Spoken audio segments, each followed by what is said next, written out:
ইন্ডিয়ার থেকে আর একটা প্রোডাক্ট সাপ্লাই হয়েছে সারা দুনিয়া ব্যাপী, সেটাও ইসরায়েলি চক্রান্ত।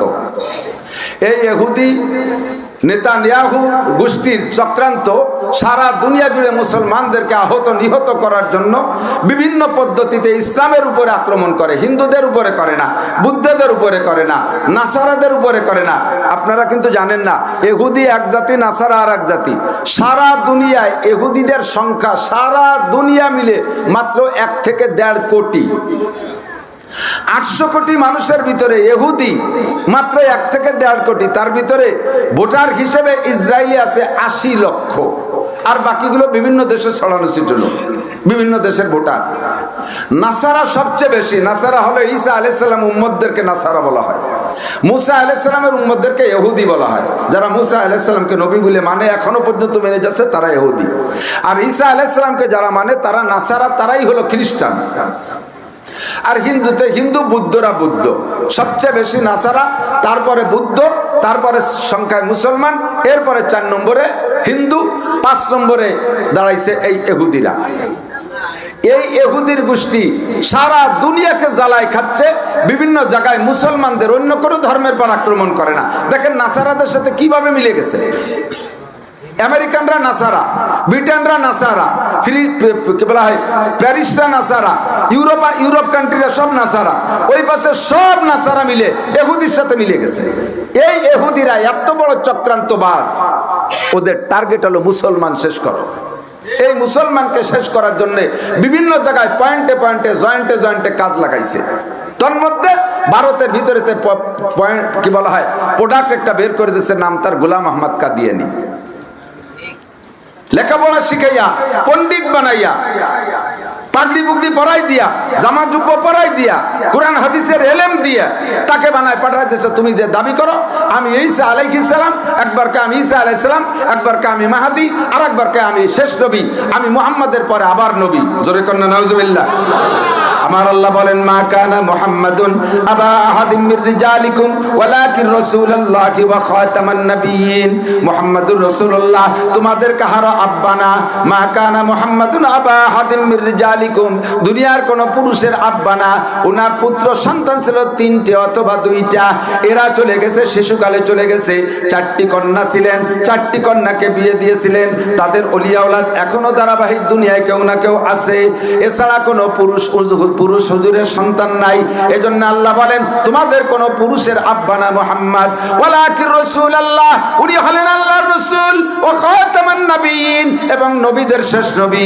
আল্লাহ নবী বলেন, আনা খাতামুন নবিয়্যিন লা নাবিয়্যা বাদি, আমি হলাম শেষ নবী, আমার পরে আর কোন নবী আসবে না। আমরা এই কথায় বিশ্বাসী? জোরে বলেন বিশ্বাসী। আল্লাহু আকবার। যেহেতু আর কোন নবী আসবে না, আর দিনকে ধরে রাখার জন্য দাওয়াত লাগে, দিনকে ধরে দুনিয়ার টিকে রাখার জন্য বয়ান লাগে, বক্তৃতা লাগে, তবলিগ লাগে, দাওয়াত লাগে, পীর মুরিদি লাগে, মাদ্রাসা লাগে, মসজিদ লাগে। এই জন্য কিয়ামত পর্যন্ত দিন ধর্মকে ধরে রাখার জন্য আল্লাহর নবী দায়িত্ব দিয়েছেন, আমার পরে তোমরা যারা আসবা ফাল্যুবাল্লিগুশ শাহিদুল গায়েব, আমার সামনে যারা দিন শিখেছো তোমরা না জানা মানুষের কাছে দিন পৌঁছাইয়া দাও। নবী আর একটা হাদিসের মধ্যে বলেন, ফাল্যুবাল্লিগু আন্নি ওয়ালাউ আয়া, আমার থেকে একটা কথা যদি কেউ জানো, ওই কথাটা না জানা মানুষের কাছে পৌঁছিয়ে দাও। এই দায়িত্ব পালনার্থে আমরা সকলেই নবী পাকের অনুমতি প্রাপ্ত, নবী পাকের কাছ থেকে দায়িত্ব প্রাপ্ত, খেলাফত প্রাপ্ত। উলামায়ে কেরাম মাঠে ময়দানে বয়ান করে, আমরা তাদের থেকে শুনি, ধারাবাহিক চলতে থাকবে বয়ান। আমরা এই বয়ানের ভিতরে থেকে সর্বক্ষণ সর্ব অবস্থায় 2টে জিনিসকে অর্জন করে নেব। রাজি আছি ইনশাআল্লাহ? কখনো কোনো ভুলের ভিতরে পড়বো না ইনশাআল্লাহ। আল্লাহ পাক রব্বুল আলামিন আমাদের সকলকে তৌফিক দান করে, বলেন আমিন। রব্বুল আলামিন আমাদেরকে সৃষ্টি কইরা দুনিয়ার কোনো উদ্দেশ্য আমাদের থেকে করেন নাই, আমাদের থেকে কোনো উদ্দেশ্য করেন নাই। আল্লাহ নিজেই বলেছেন, মা উরিদু মিনহুম মির রিজকিন ওয়া মা উরিদু আন ইউতঈমুন। হে দুনিয়ার মানুষ, তোমরা যে যা করো পিছনে কোনো না কোনো উদ্দেশ্য থাকে, পিছনে কোনো উদ্দেশ্য থাকে। আইএবে এমএ লেখাপড়া করো, উদ্দেশ্য আছে চাকরি করবা, পুঁজি নিয়োগ করো, করো, উদ্দেশ্য আছে তুমি সেখান থেকে লাভ করবা, ক্ষেত খামারে চাষবাস করো, উদ্দেশ্য আছে ফসল পাইবা, সামনে নির্বাচন আসতেছে নির্বাচন করো। বিশেষ 99% পাবলিক, বিশেষ করে বাংলাদেশে 99% পাবলিক যারা নির্বাচনে বিভিন্ন ক্ষেত্রে শরীক হয়, উদ্দেশ্য নির্বাচিত হতে পারলে আমি একটা পদের শেয়ার পাবো এবং সেখানে কিছু না কিছু ইনকাম আছে, কিছু না কিছু বিভিন্ন কিছু করে ফেল করছি, এবার যদি কোনো মতে টাইনি টুনে মেম্বারটা হতে পারি। আগে 3 বার ফেল করছি, এবার শেষবার পোস্টার ছাপানোর টাকাও নাই, শ্বশুর বাড়িতে গাই চুরিয়ে বেঁচে পোস্টার ছাপাইছে। কোনো মতে যদি ঠেলে ঠুলে নির্বাচিত হতে পারি, কমপক্ষে মাসে একটা টোন পাবো, বিভিন্ন প্রকার ত্রাণ আমার মাধ্যমে বিতরণ হবে, কিছু দেবো কিছু খাবো, এটাই আমার ইনকাম সোর্স। বহুত প্রার্থী এমন উদ্দেশ্যে নির্বাচন করে, আল্লাহ পাক বলেন যে যেখানে বিনিয়োগ করো তার পিছনে উদ্দেশ্য থাকে। ও বান্দা, তোমাদেরকে বানাইতে আমার বিনিয়োগ কি পরিমাণ তা তোমরা জানো না, তোমাদেরকে লালন পালন করতে কি পরিমাণ বিনিয়োগ। আমি একটা সূর্য বানাইছি, কি পরিমাণ আলো দেয়, আমি একটা চন্দ্র বানাইছি, তাও তোমাদের জন্য কত আলো দেয়। জীবন ভরে অক্সিজেন ব্যবহার করো, টাকা দিয়ে কিনে যদি অক্সিজেন ব্যবহার করতে হতো তাহলে বেঁচে থাকা বড় কঠিন হতো। কতক্ষণ ঠিক কি ঠিক না? সেদিন আমার মাদ্রাসার এক শিক্ষকের একটা রুগী নেছে খুলনায়, অক্সিজেনে প্রত্যেক দিন 4000 টাকা বিল আসে। তাহলে মাসে কত আসে? 1,20,000 টাকা।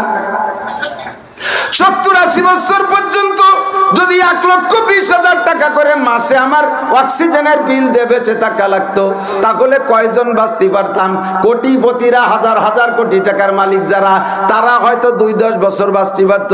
আমাদের মতো গরিব মানুষ জন্মের আগে মায়ের পেটে থাকতে ভয় পেয়ে মরে যেতাম। জন্ম নিয়ে লাভ নাই, বাপ কিসেন বেছে অক্সিজেনের বিল দিতে পারবে না, খালি খালি হয়ে লাভ নাই। ঠিক কিনা? অক্সিজেনের বিল দেওয়া লাগে, পানির বিল দেওয়া লাগে, নদ নদী সাগর সমুদ্র ভরে আল্লাহ পাক পানি দিচ্ছেন, গ্যালনকে গ্যালন পানি দিচ্ছেন আল্লাহ বৃষ্টির মাধ্যমে, এর কোনো বিল দেওয়া লাগে না। সূর্যের লাইটের বিল দেওয়া লাগে না, চন্দ্রের লাইটের বিল দেওয়া লাগে না, সব কিছু আল্লাহ উন্মুক্ত করে দিয়েছেন। এবং এটাই বাস্তব, যে জিনিস মানুষের জীবনে যত বেশি প্রয়োজন ওই জিনিসকে আল্লাহ পাক তত সস্তা করে দিয়েছে, তত কম দামি করে দিয়েছে।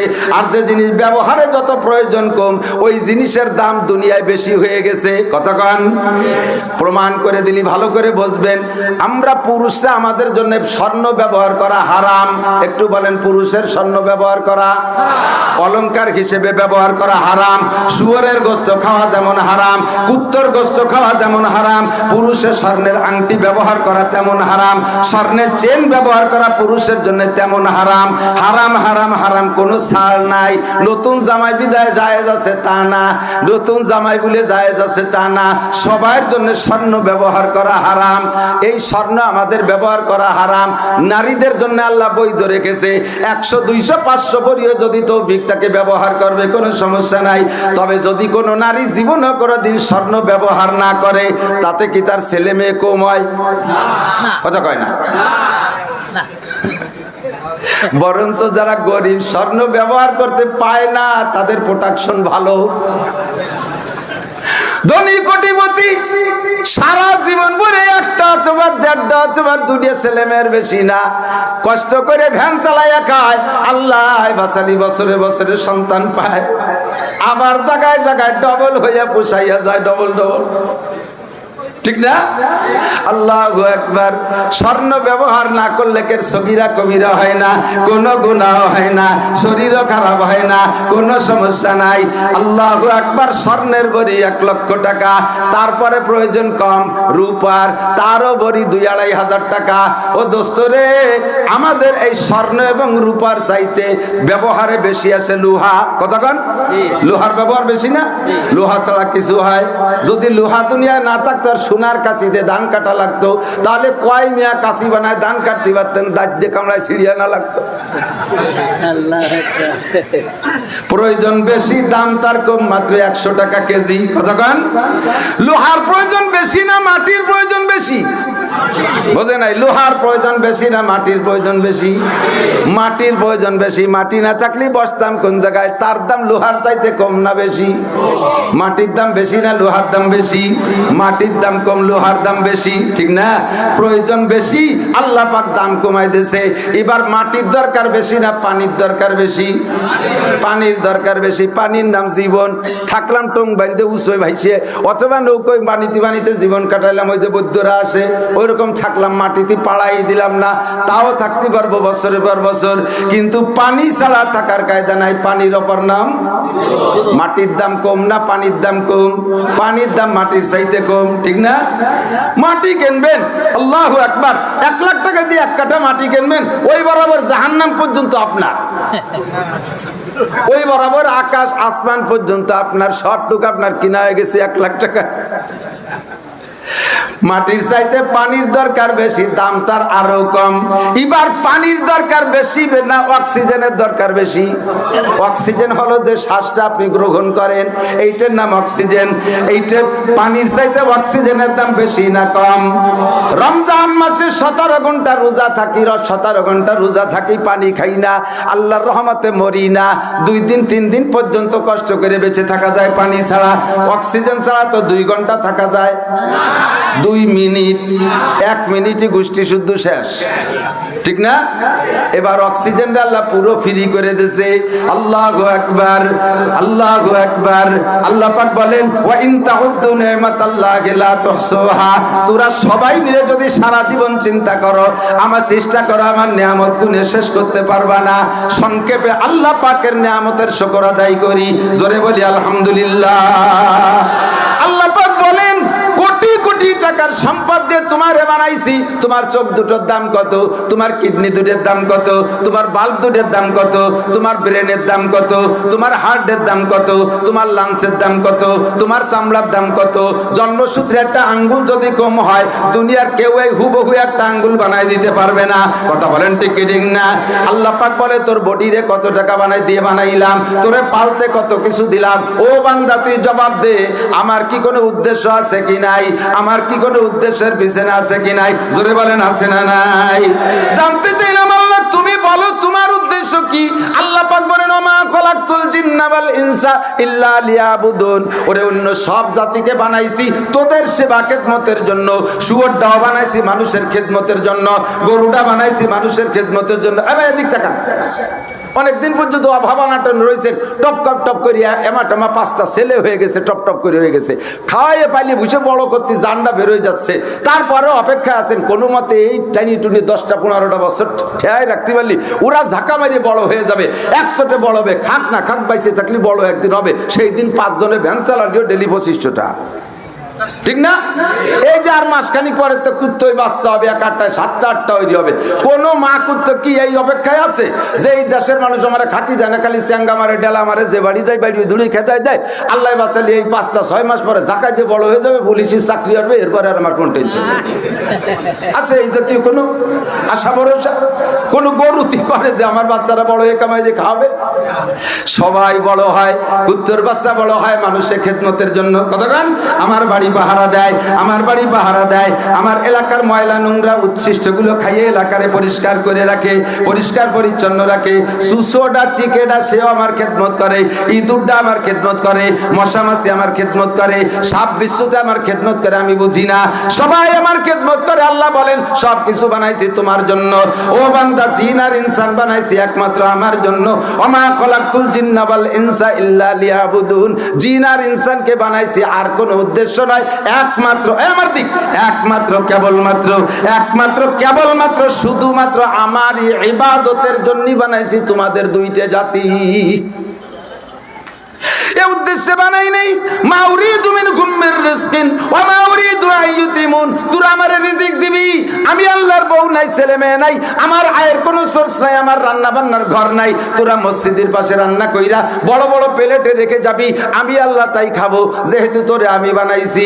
ওমা আলি আলা আবুদুল্লাযী ফাতারানি ওয়া ইলাইহি তুরজাউন। আমারও কথা তাই, আমি ইবাদত আল্লাহর হুকুম কেন করব না, পালন কেন করব না? যে আল্লাহ আমাকে বানাইছে, যে আল্লাহর সামনে আমাকে আবার উঠতে হবে, ইবাদত করব আল্লাহর। আল্লাহ কয় তোরে আমি বানাইছি, কাজে তুই আমারে 3 বেলা খাবার দিবি। আল্লাহ কয় এজন্যই তোরে আমি বানাই নাই, ইনকাম করে বছরে 1% আমারে দিবি, মাসে মাসে টাকা দিবি, সেজন্য আমি তোরে বানাই নাই। জানতে চাইলাম আল্লাহ কি জন্য বানাইছো? আল্লাহ কয় ইল্লা লিয়াবুদুন, একমাত্র আমার ইবাদত ছাড়া কিছু করিতে পারিবা না। কি বললেন আল্লাহ? একমাত্র আমার ইবাদত ছাড়া কিছুই করিতে পারিবা না। 24 ঘন্টা আমার ইবাদতের মধ্যে কাটাইবা। ও আল্লাহ 24 ঘন্টা ইবাদতের মধ্যে কাটাইব। আমার তো দুনিয়ার কত কাজ তুমি বন্টন করে দিয়েছো।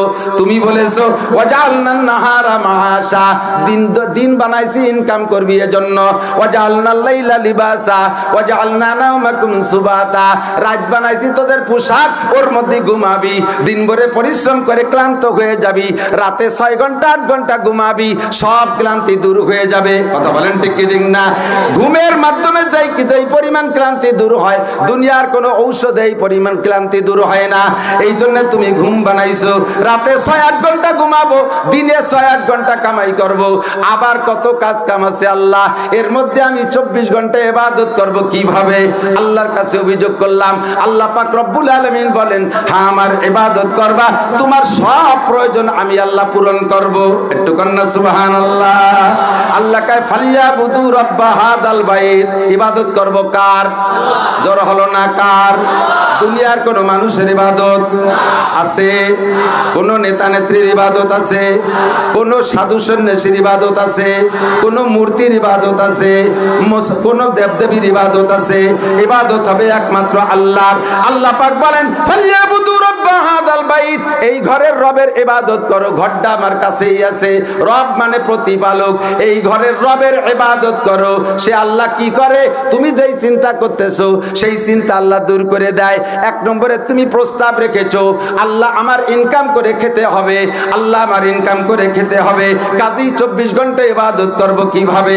2 নম্বরে আমাকে আরো অনেক কাজ আছে, আমার রেস্ট আছে, আরাম আছে, 24 ঘন্টা ইবাদত করব কিভাবে? আল্লাহ পাক বলেন এই ঘরের রবের ইবাদত কর। তোর জীবনে যে চাহিদা, মানব জীবনে সুখ শান্তির 2টা চাহিদা। সুখ শান্তি পূর্ণ হয় 2টা জিনিসের মাধ্যমে। আমার দিক মাত্র 2 জিনিসের মাধ্যমে সুখ শান্তি। একটা হলো রিজিক, আর একটা হলো নিরাপদ জীবন যাপন, দুশ্চিন্তা মুক্ত জীবন যাপন, ভয় মুক্ত জীবন যাপন। কথা বলেন ঠিক কি ঠিক না? রিজিক বলতে শুধু ভাত না, আমার জীবনে যা কিছু লাগে, খাদ্য খুরাক থেকে নিয়ে পোশাক আশাক বসত বাড়ি সবকিছুর নাম হলো রিজিক। আল্লাহকে আল্লাযী আত'আমাকুম মিন জু, তোমার সমস্ত ক্ষুধা দূর করে দেয় কে? কে দূর করে? আত'আমাকুম মিন জু, সব ক্ষুধা দূর করে দেয়। ওয়া আমানাহুম মিন খাউফ, আর সকল প্রকার ভয় থেকে নিরাপদ ব্যবস্থা করে দেয় ওই আল্লাহ। ইবাদত করো তার, এই ঘরের মালিকের ইবাদত করো। তোমার অভাব দূর করে দেবে, কোনো অভাব তোমার থাকবে না, আর তোমাকে নিরাপদ শান্তিতে বসবাসের ব্যবস্থা করে দেবে। ঘরের দরজা খুলে ঘুমাবা, তোমার ঘরে চোর ঢুকবে না, ডাকাত ঢুকবে না। এই ঘরের মালিকের ইবাদত করো। যুবতী মেয়েকে ছেড়ে দিবা, 10 কিলোমিটার ফাঁকা রাস্তা দিয়ে দিনে চলবে, রাস্তায় রাতে চলবে। একজন পুরুষও তার দিকে তাকাইয়া, কুনজরে তাকাইয়া তারে কিক কুক মারতে সাহস পাবে না, কল মিস কল দিতে সাহস পাবে না। ওই ঘরের মালিকের ইবাদত যদি করো, রব্বুল আলামিন তোমারে নিরাপদ ব্যবস্থা করবে। জানতে চাইলাম রব্বুল আলামিন এই ইবাদত করব কতদিন? ইবাদত কতদিন? আল্লাহ নামাজ তো পড়ি, আজ তো প্রায় 30 বছর হলো পড়ি। এই 30 সাবালেগের পরে তো রোজা ছাড়ি নেই, আর কতদিন রাখবো? এই টুপিটা বা বাগড়ি বুগড়ি আর কতদিন? এই মসজিদ মাদ্রাসা আর কতদিন? তিলাওয়াত আর কতদিন? জিকির আর কতদিন? শরীয়ত আর কতদিন? আমাকে কি এই জগতে রিটায়ার্ড নাই? এর জগতে কি পেনশন নাই? এখানে কি বিরতি নাই? আল্লাহ পাক বলেন ওয়াবুদ রাব্বাকা হাত্তা ইয়াতিয়াকাল ইয়াকিন। ওয়াবুদ রাব্বাকা, ইবাদত করো তোমার রবের হাত্তা ইয়াতিয়াকাল ইয়াকিন, ইয়াকিন আসার আগ পর্যন্ত সব তাফসীরের মধ্যে লেখে ইয়াকিন মানে মরণ, ইয়াকিন মানে মৃত্যু। ইয়াকিন আসার আগ পর্যন্ত তুমি ইবাদত করবা। এই মৃত্যুকে ইয়াকিন বলে তাফসীরওয়ালারা কয় কেন? কয় মৃত্যুর নাম ইয়াকিন। এই আয়াতের ভিতরে তর্জমা কেন করে? কয় দুনিয়ার সব কিছুকে তুমি অস্বীকার করতে পারো, এমনকি আল্লাহকে অস্বীকার করনেওয়ালা আছে না নাই? আল্লাহ নাই বলে বলনেওয়ালা একটা দল আছে না? আল্লাহ নাই তাই কয়, আল্লাহ আছে না নাই? কয় তুমি সব কিছুর কোরআন মানো না, নবী মানো না, আখিরাত মানো না, কবর আযাব মানো না, ফেরেশতা মানো না, ফুলসিরাত মানো না, হাসরের মাঠ মানো না, জান্নাত মানো না, জাহান্নাম মানো না, আলেম উলামা মানো না, ইসলাম মানো না, শরীয়ত মানো না, এমনকি আল্লাহকেও তুমি অস্বীকার করলে করতে পারো। তবে বন্ধু একটা জিনিসকে অস্বীকার করতে পারবা না, মুসলমান হও আর অমুসলমান হও, প্রাণী জগৎ যারাই আছে এই কথাটা অস্বীকার করতে পারবা না। কুল্লু নাফসিন যায়িকাতুল মাউত, সমস্ত প্রাণী মরিতেই মরা লাগবে কি লাগবে না? এ আমার যুবকরা, তোদেরকে আমি টার্গেট করি বেশি, একটু সাবধান হইয়া যা, মরা লাগবে কি লাগবে না? বুড়ো হইতে পারবা কোনো গ্যারান্টি আছে? বৃদ্ধকাল পর্যন্ত বয়স পার কোনো গ্যারান্টি আছে?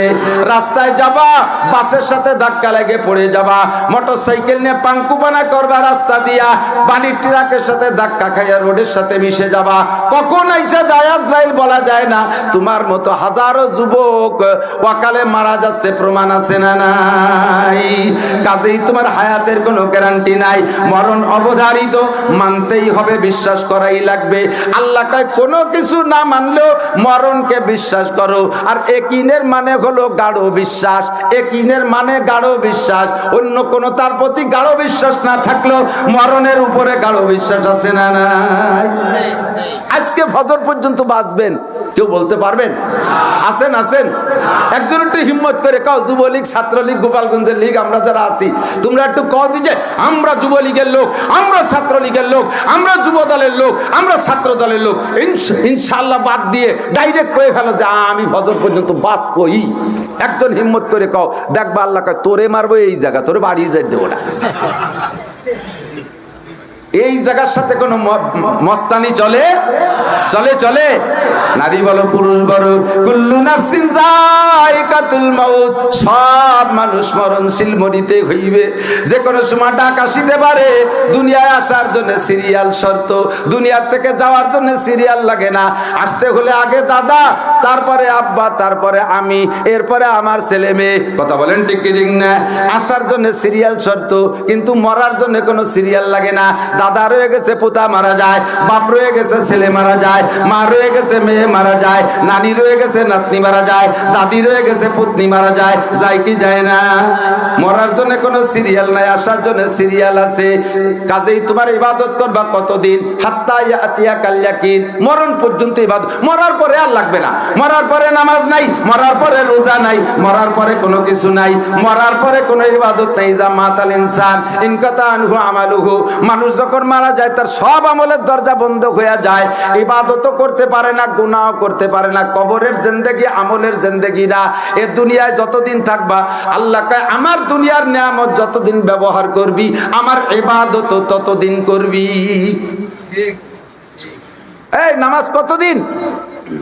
মওত পর্যন্ত। বলেন কতদিন? জোরে বলেন কতদিন? রোজা কতদিন? ফরজ কতদিন? ওয়াজিব কতদিন? সুন্নাত কতদিন? গুনাহ করব না কতদিন? হারাম করব না কতদিন?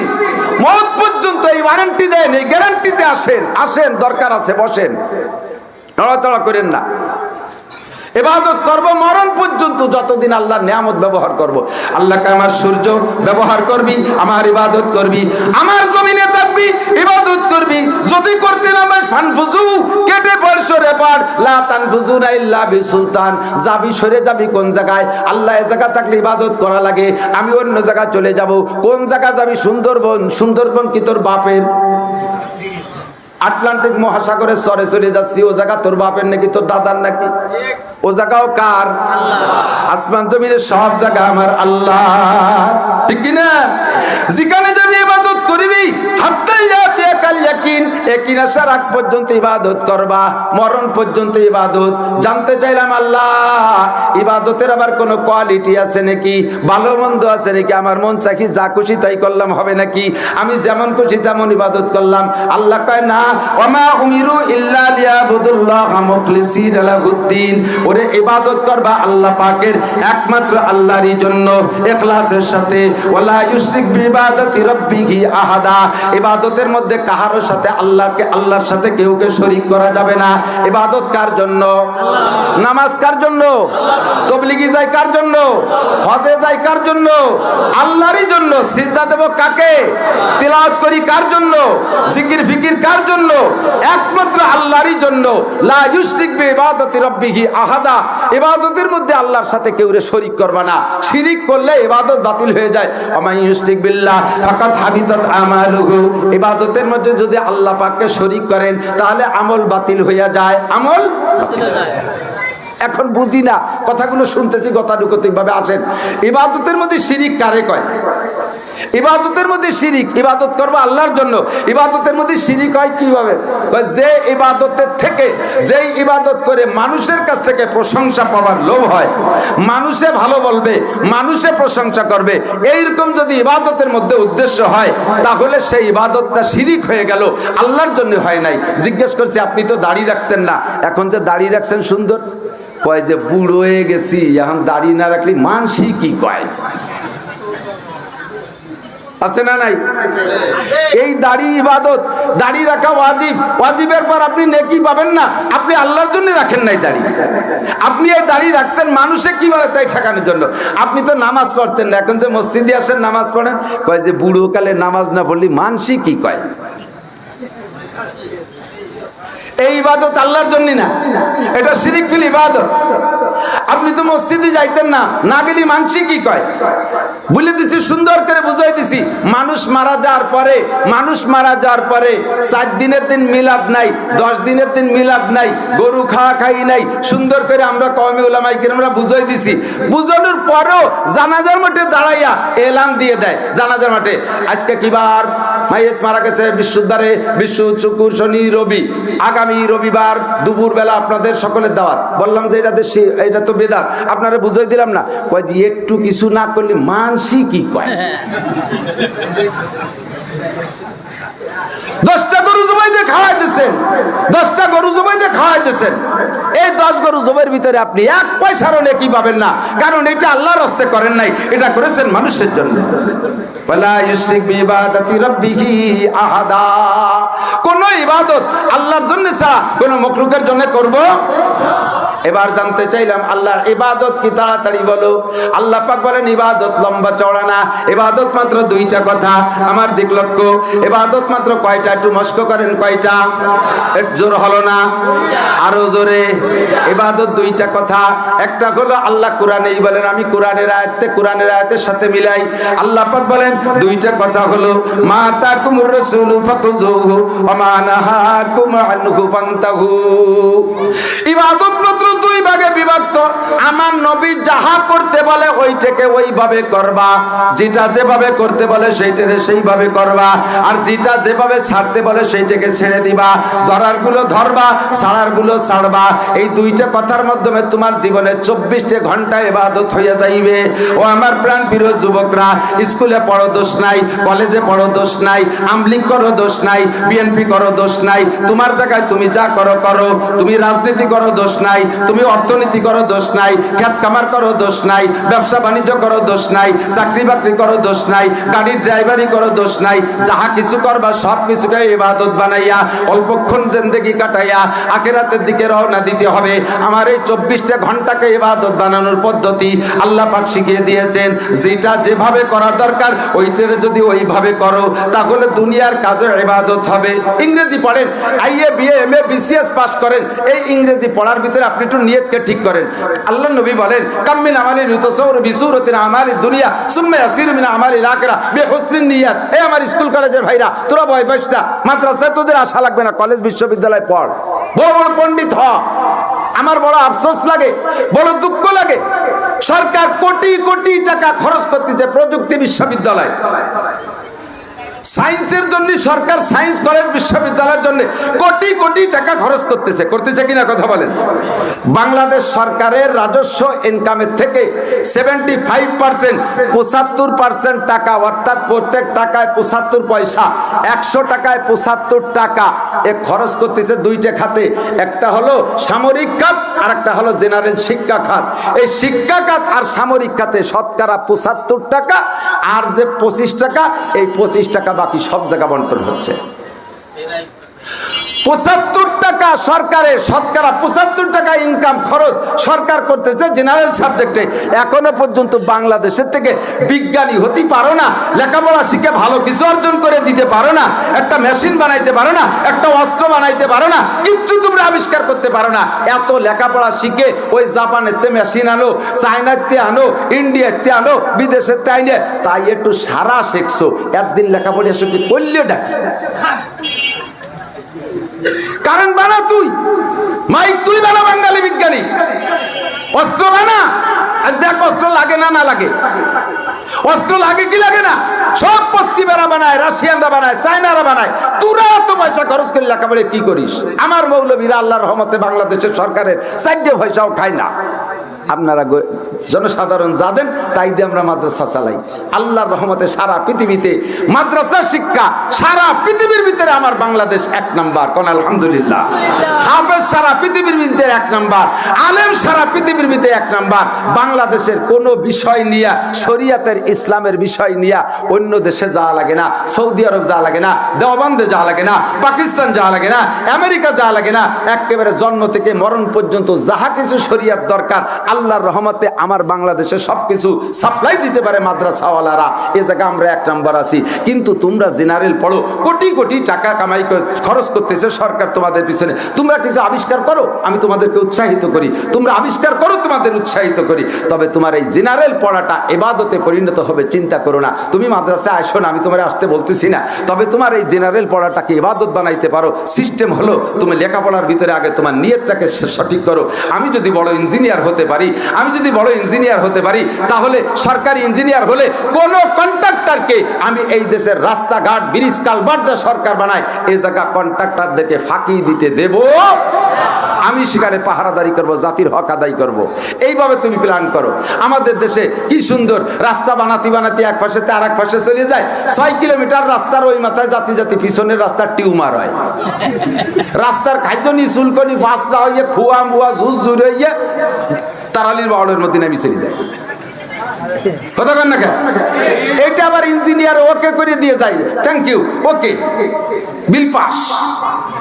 ওই চুরা চুরিয়ে যে পয়সা কামাই করছে তাতে যে হারাম হয়েছে, ইঞ্জিনিয়ার যত সহযোগিতা কইরা সেই হারামের ভাগ পেয়ে গেছো। তুমি ওখান থেকে ঘুষ খাইছো, ঘুষ খাবো না। আমি দেশের সম্পদকে সঠিকভাবে বাস্তবায়ন করব, সঠিকভাবে প্রয়োগ করব, এই উদ্দেশ্যে আমি ইঞ্জিনিয়ার। আমি যদি ডাক্তার হতে পারি, MBBS, তাহলে গরিব রুগীদেরকে আমি সহজে চিকিৎসা করব। আমি ডাক্তার হব, আমি ডাকাত হব না। ডাক্তার লিখতি সংক্ষেপে শর্ট হ্যান্ডে কি লেখে কোন তো? দয়াকারে ডা বিসর্গ না, দয়াকারে ডা বিসর্গ না। বাংলাদেশের বড় বড় ডাক্তার যেগুলো দয়াকারে ডা বিসর্গ, ডাক্তার না কয়ে জায়গায় জায়গায় ডাকাত করতে মনে চায়। আমি এক রুগী নিয়ে গেছি হাসপাতালে, গত বছর। এই রুগীরে ডাক্তারে খুলনার বড় এক হাসপাতাল, নাম কব না, কলি আপনারা যা বাদ দেবেন, এবার গেলি অন্য জায়গায় অন্য রোগের চিকিৎসা হয়, খালি বদনাম তো কইলাম না। এবার আমার সাথে যে ডাকাতি করছে, আমি রুগী নিয়ে গেছি, পরীক্ষা নিরীক্ষা করে বলে দিয়েছে রুগীর পেটে পাথর, বের করতে হবে। করেন, কন্ট্যাক্ট হয়ে গেছে 60,000 টাকা। পাথর বের করে আমার হাতে পাথর একটা ধরাই দিয়েছে, সোলার মতো একটু একটা। আমি খুশিতে রুগী নিয়ে চলে এসেছি যে সোলাটা বের হয়ে গেছে, বাস রুগী সুস্থ। বাড়ি আসার পরে 1 সপ্তাহ পরে আবার ব্যথা শুরু হয়েছে, আবার নিয়ে গেছি, আবার পরীক্ষা করে পাথর আর একটা নামিয়ে আইছে। আমি তো ওইটা যখন নামে, ওইটা যখন ধরো, তখন তোমার মেশিনই ধরা পড়ে নাই, ওর মধ্যে আর একটা ছিল, সেইটা কয়দিন পর নামতে পারে, তারা ওই জায়গায় ঠোক দিয়ে আসতে হবে না। 1 সপ্তাহের মধ্যে সেই পাথর নামিয়ে আসলে। এখন 1 সপ্তাহ পর এই রুগী যে একবার নিচের ঠুক অবাস করে অপারেশন করে, 3 মাসের মধ্যে আর তারা অজ্ঞান করা যায় না, তাহলে একেবারে প্যারালাইসিস হয়ে যাবে। ও ডাক্তারই বলতেছে হুজুর 3 মাসের মধ্যে অপারেশন হবে না, ব্যথার ঔষধ খায় থামাই রাখতে হবে। আচ্ছা ঠিক আছে, থামাও। 3 মাস পর্যন্ত থামানোর পরে নিয়ে ফিরে আবার চেক টেক করে একেবারে ম্যাপ, মানচিত্র, নকশা টকশা আঁকিয়ে দিয়েছে। এই জায়গাতে এইভাবে ঘুরতে ঘুরতে হেনে এসে আটকে গেছে, আর একটুক নামলে হয়ে যায়। সেইটুকু এমনি এমনি নামতেছে না, ওষুধ দিচ্ছে তা কোনোভাবে নামলো না, তা কাজেই অপারেশন করতে হবে। মনটা বুঝলো না, নিয়ে গেলাম ঢাকা। ঢাকার এক ডাক্তারে দেখাইলাম, এইগুলো কিচ্ছু বলি নাই। নিয়ে ওনারে দেখানোর পরে উনি বললো যে না, পেটে কোনো সমস্যা নেই, এলে ফ্যাটি লিভার হয়েছে। আমি বললাম স্যার পাথর? কয় যে না, পাথরের তো কোনো গন্ধ টন্ধ দেখছি না। এখন যে বের করছে কয় যে সিহানো বেরোয়নি, আর কোনোদিন ওর পাথর হবেও না। পাথর আগেও ছিল না, এখনো নাই, ভবিষ্যতে হবে না। ওর হলো ফ্যাটি লিভার। মাত্র 3 দিনের 3 দুপুরে 6টা বড়ি দিয়েছে, আল্লাহর রহমতে খেয়ে দিয়ে সুস্থ। খুলনার বড় এক হাসপাতালের MBBS ডাক্তার। তাহলে এটা দয়াকারে ডাবি সরকার কি গন্ত? এটা সবাই গান কি দয়াকারে ডাবি সরকার? আমি ডাক্তার হব, ডাকাত হব না। তোমার এই ডাক্তারিটা ইবাদত হবে। সাথে সাথে তুমি আরে আমার মতো নাসির 100 বক্তা আওয়াজ করে যা করতে না পারবো, একজন ডাক্তারে তাই পারবে। রুগীরে সামনে বসাইয়া অঙ্গীকার করাবে আমি তোমার চিকিৎসা করব, তুমি সুস্থ হবা। বাসার থেকে তুমি নামাজ পড়িতে হইবে, 5 ওয়াক্ত নামাজ পড়বা বলো, নইলে আমার চিকিৎসায় কাজ হবে না। তুমি যদি এই অঙ্গীকার করায় দাও রুগীদেরকে, ইনশাআল্লাহ রুগীরা ওই ভয়তে নামাজি হয়ে যাবে। কথা কোন ঠিক ঠিক না? আমি এক ডাক্তারের কাছে ঔষধ নিছি, নিয়েই আমি রওনা দিছি। ডাক্তার সাহেব আমার ডাক দিয়েছে, হুজুর দাঁড়ান দাঁড়ান দাঁড়ান, একটু ওষুধটা আমার কাছে দেন। আমি কিন্তু বুঝে নিছি তো কখন কোনটা খাতে হবে, আমি বুঝে ফেলাইছি। কয় না হুজুর, আমি ওষুধ কটা একটু জাড়িয়ে দেই, ওষুধ কটা একটু জাড়িয়ে দেই। সে হাতে নিয়ে সূরা ফাতিহা আমার সামনে পড়ে ওষুধে ফু দিয়ে দিয়েছে। কয় যে হুজুর ওষুধের কোনো ক্ষমতা নাই, এই সূরা ফাতিহার ক্ষমতায় যদি কাজ হয়, জোরে কন্যা সুবহানাল্লাহ। আমি ওই ডাক্তারের কাছ থেকে তারপর থেকে যত ঔষধ খাই, ওষুধে আমি সূরা ফাতিহা পড়ে জাড়িয়ে খাই। সূরা ফাতিহার 14টা নাম আছে, তার ভিতরে একটা নাম হলো সূরাতুশ শিফা। তুমি ডাক্তার সাহেব এইভাবে মানুষকে দাওয়াত দিতে পারো, সূরা ফাতিহার তালকিন ওখানে দিয়ে দিতে পারো, এই নিয়তে ডাক্তার হও। তুমি BCS পাস করো, নিয়ত রাখো আল্লাহ যদি আমি ডিসি হইতে পারি, একটা ডিস্ট্রিক্টে আমি আদর্শ ডিস্ট্রিক্ট হিসেবে গড়ে তুলবো। আমার ডিস্ট্রিক্টের জুনিয়র যত অফিসার থাকবে কেউরে আমি ঘুষ খাইতে দেব না। ঘুষমুক্ত টিওন বানাবো, ঘুষমুক্ত SP বানাবো, ঘুষমুক্ত OC বানাবো, ঘুষমুক্ত এসিলেন্ট বানাবো, ঘুষমুক্ত আমি সমস্ত অফিস আদালত ঘুষমুক্ত করে ফেলবো। আমি যদি ডিসি হতে পারি, এই নিয়তে তুমি ডিসি হবা। তোমার সারা জীবন ভরে ABCD অঙ্ক ইংরেজি যা পড়বা, প্রত্যেকটা অক্ষরে অক্ষরে তুমি নেকি পাইবা। তোমার আলাদা করে মসজিদে যে 24 ঘন্টা ইবাদত করা লাগবে না, মাদ্রাসায় বসে তোমার ইবাদত করা লাগবে না, 24 ঘন্টা কোরআন কিতাব নিয়ে পড়ে থাকা লাগবে না। তুমি জনসেবার মাধ্যমে তুমি আল্লাহর রহমতে তোমার জীবনটা ইবাদতের মধ্যে কাটাইতে পারবা। তুমি SP হও, নিয়ত করো আল্লাহ যদি আমার SP বানায়, আমার লাইনে 500 পুলিশ আছে, 500 পুলিশে আমি নামাজি বানাবো। ও দোস্ত, আমি মাওলানা নাসির সারা বাংলাদেশের প্রসিদ্ধ বক্তা, আমার যদি একটা পুলিশ লাইনের দায়িত্ব দেয়, হুজুর আমাকে গোপালগঞ্জ পুলিশ লাইনে 500 পুলিশ আছে, আপনারে প্রত্যেক মাসের এই ওয়াজ করে যা কামাই করেন 10-15 লাখ যা পান, ওই 15 লাখ টাকা আমরা দেব। শুধু আপনি আমার 500 পুলিশে ওয়াজ করে নামাজ পড়াইবেন। আমি জীবন ভরে এই গ্যারান্টি নিয়ে কাজ করতে পারবো না, আমি 500 পুলিশে নামাজি বানানো সম্ভব না, কিন্তু SP সাহেব মাত্র 2 মিনিটের ভিতরে 500 পুলিশে নামাজি বানাইতে পারে। ফলিন্দে লাইনতে যদি দাঁড় করে বলে দেয়, আমার লাইনে চাকরি করতে হলে মুসলমান পুলিশ যারা আছো বাধ্যতামূলক নামাজ পড়িতেই হইবে। কথা বলেন ঠিক ঠিক না? SP সাহেব বললে সবাই নামাজ পড়তে বাধ্য কি বাধ্য না? ইজা কানা উমারুকুম কিয়ারাকুম, আল্লাহ নবী বলেন যখন তোমাদের নেতারা হবে ভালো মানুষ, নেতারা হবে ভালো মানুষ, দিনদার ইমানদার আল্লাহ ওয়ালা, ওয়া আগনিয়াকুম সুবহাকুম, তোমাদের দেশের ধনীরা হবে দানশীল, তারা গরিবের দায়িত্ব গরিবের অবস্থা বুঝে দান করে। ওয়া উমুরুকুম শুরা বাইনাকুম, আর প্রত্যেকটা কাজ যদি পরামর্শ সাপেক্ষে হয়, আল্লাহ নবী বলেন ফাজাহরুল আরদে খায়রুম মিন বাতনিহা, তখন তোমাদের মরার চাইতে বেঁচে থাকা ভালো। আল্লাহর কাছে লম্বা হায়াতের দোয়া করো, আল্লাহ যেন সুস্থতার সাথে লম্বা হায়াত দান করে। জোরে বলেন আমিন। কাজেই SP সাহেব ভালো হইলে পুলিশ লাইন ভালো, এই মেম্বার সাহেব ভালো হইলে তার ওয়ার্ড ভালো, চেয়ারম্যান সাহেব ভালো হইলে তার ইউনিয়ন ভালো, MP সাহেব ভালো হইলে তার সিটের জনগণ ভালো। আল্লাহু আকবার। মন্ত্রী সাহেব ভালো হলে তার মন্ত্রণালয় ভালো, প্রধানমন্ত্রী ভালো হইলে তার দেশটা ভালো, প্রেসিডেন্ট ভালো হইলে তার দেশটা ভালো। কাজেই ওই বড়রা যদি বড় হওয়ার জন্য জেনারেল পড়াশোনা করে, তার সারা জীবনের লেখাপড়া ইবাদতে পরিণত হয়। ইবাদত ইবাদত করতে 24 ঘন্টা মসজিদে পড়ে। আমি কি সহজ বুদ্ধি দিতে পারছি? কথা বলেন, বুঝ হয়েছে কিনা? আপনার দুনিয়ার কাজ ইবাদত। ধান কাটতে যাবেন, বিসমিল্লাহ কয়ে পোজ দেবেন, আর জিকিরে ফিকিরে ধান কাটবেন। ধান কাটার ভিতরে বিজয় সরকারের গান গাওয়ার দরকার কি? কি সুন্দর গান গায় আর ধান কাটে। এই পৃথিবী যেমনই আছে তেমনই পড়ে রবে। কাটার মধ্যে একটু জাকি হলে ওখানে একটা জাকি আছে। সুন্দর এই পৃথিবী ছেড়ে একদিন চলে যেতে হবে। ধান কাটার মধ্যে কুরআন শরীফ পড়ার মধ্যে জাকি আছে, সে জাকিরা জানো না। 80 বছরে বুড়ো, 70 বছরে বুড়ো ধান কাটার মধ্যে বিজয় সরকারের গান গাও। কণ্ঠ আর সুরতাল সব তোমার মিল আছে। এই বয়সে তুমি কেন মোহাম্মদী কণ্ঠে কোরআন শরীফ পড়া শিখলে না? এই বয়সে ও মহিলা তুমি কেন আয়েশা খাদিজার কণ্ঠে কোরআন পড়া শিখলে না? আরে যুবকরা, হাজারো যুবক সাহাবায়ে কেরাম ইসলাম গ্রহণ কইরা ওই বয়সে কোরআন শিখে তারা মর্দে মুজাহিদ হয়েছে। ও আমার স্কুল কলেজের যুবক, তুমি কেন কোরআন পড়া শিখলে না? কেন কোরআন পড়া শিখলে না? আল্লাহর কাছে জবাব দেওয়া লাগবে কি লাগবে না? আল্লাহু আকবার। যা করবা, মহিলাদেরকে বলি আমার মারা, তরকারি কোটা শুরুতে বিসমিল্লাহ, কোটা শেষ হয়ে যাবে আলহামদুলিল্লাহ। ভাতের চাল ধুয়ে দেবেন বিসমিল্লাহ, রান্না শেষ হয়ে যাবে আলহামদুলিল্লাহ। এমনকি বাচ্চাকে দুধ পান করাইবেন, নবজাতক দুধের বাচ্চা তো বিসমিল্লাহ কইতে পারে না। ও মা, আপনার স্তনে দুধ দেছে কে? কথা বলেন কে? আল্লাহ না দিলে দুধ হয় না। কথা বলেন। শুকনো শুকনো মহিলা 2টা বাচ্চা জমজ হয়েছে, 2 বাচ্চায় দুধ খাওয়ার পরও মার দুধ এত বেশি, ব্লাউজ ভিজে যায়, কাপড় ভিজে যায়, ঠিক না? আবার এইরকম তাগড়া এক মহিলা, বিয়ের 15 বছর পর একটা মাই হয়েছে, 1 ফুট দুধ যদি পায়, তারে ডানো কিনে খাওয়াতি খাওয়াতি সে মাইয়ের বাপ ভ্যান চালাতে চালাতে লাস্টে ভ্যান বিছিয়ে খাওয়াইছে। মহিলা মোটা কম না, মোটা খেজুর গাছের মতো। মাঝে মাঝে দেখবেন চিকুন একটা খেজুর গাছ বড়ির ফলে কাইতে রয়েছে, তার এক পাশে আবার কড়াই খাই ইয়াদ কোন বেলায় ফেলেছে। গাছি এত বড় কলস একটা নিয়ে উঠতেছে। সবাই গাছের যে চেয়ার আর কলসের যে চেয়ার, তুই মাথায় যাস গোড়া উঠলে ভেঙ্গি ফুটেছি।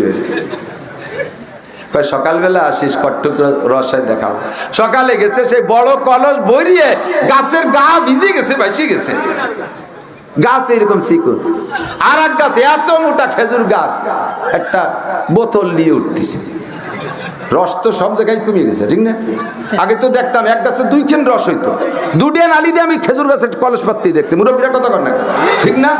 এখন আছে তা কোনো গাছে আইতকোন, কোনো গাছে পুয়া কান, এইভাবে কমতি কমতি এখন ঠিলে পাতাও ছাড়ান দিয়েছে। মাঝে দেখছি বোতল পাতে, এখন ইদানিং বোতলও পাতে না, গাছি কাটিয়ে দিয়ে এসে ফুলাপান জিব্বে খাইতে দাঁড়ায়।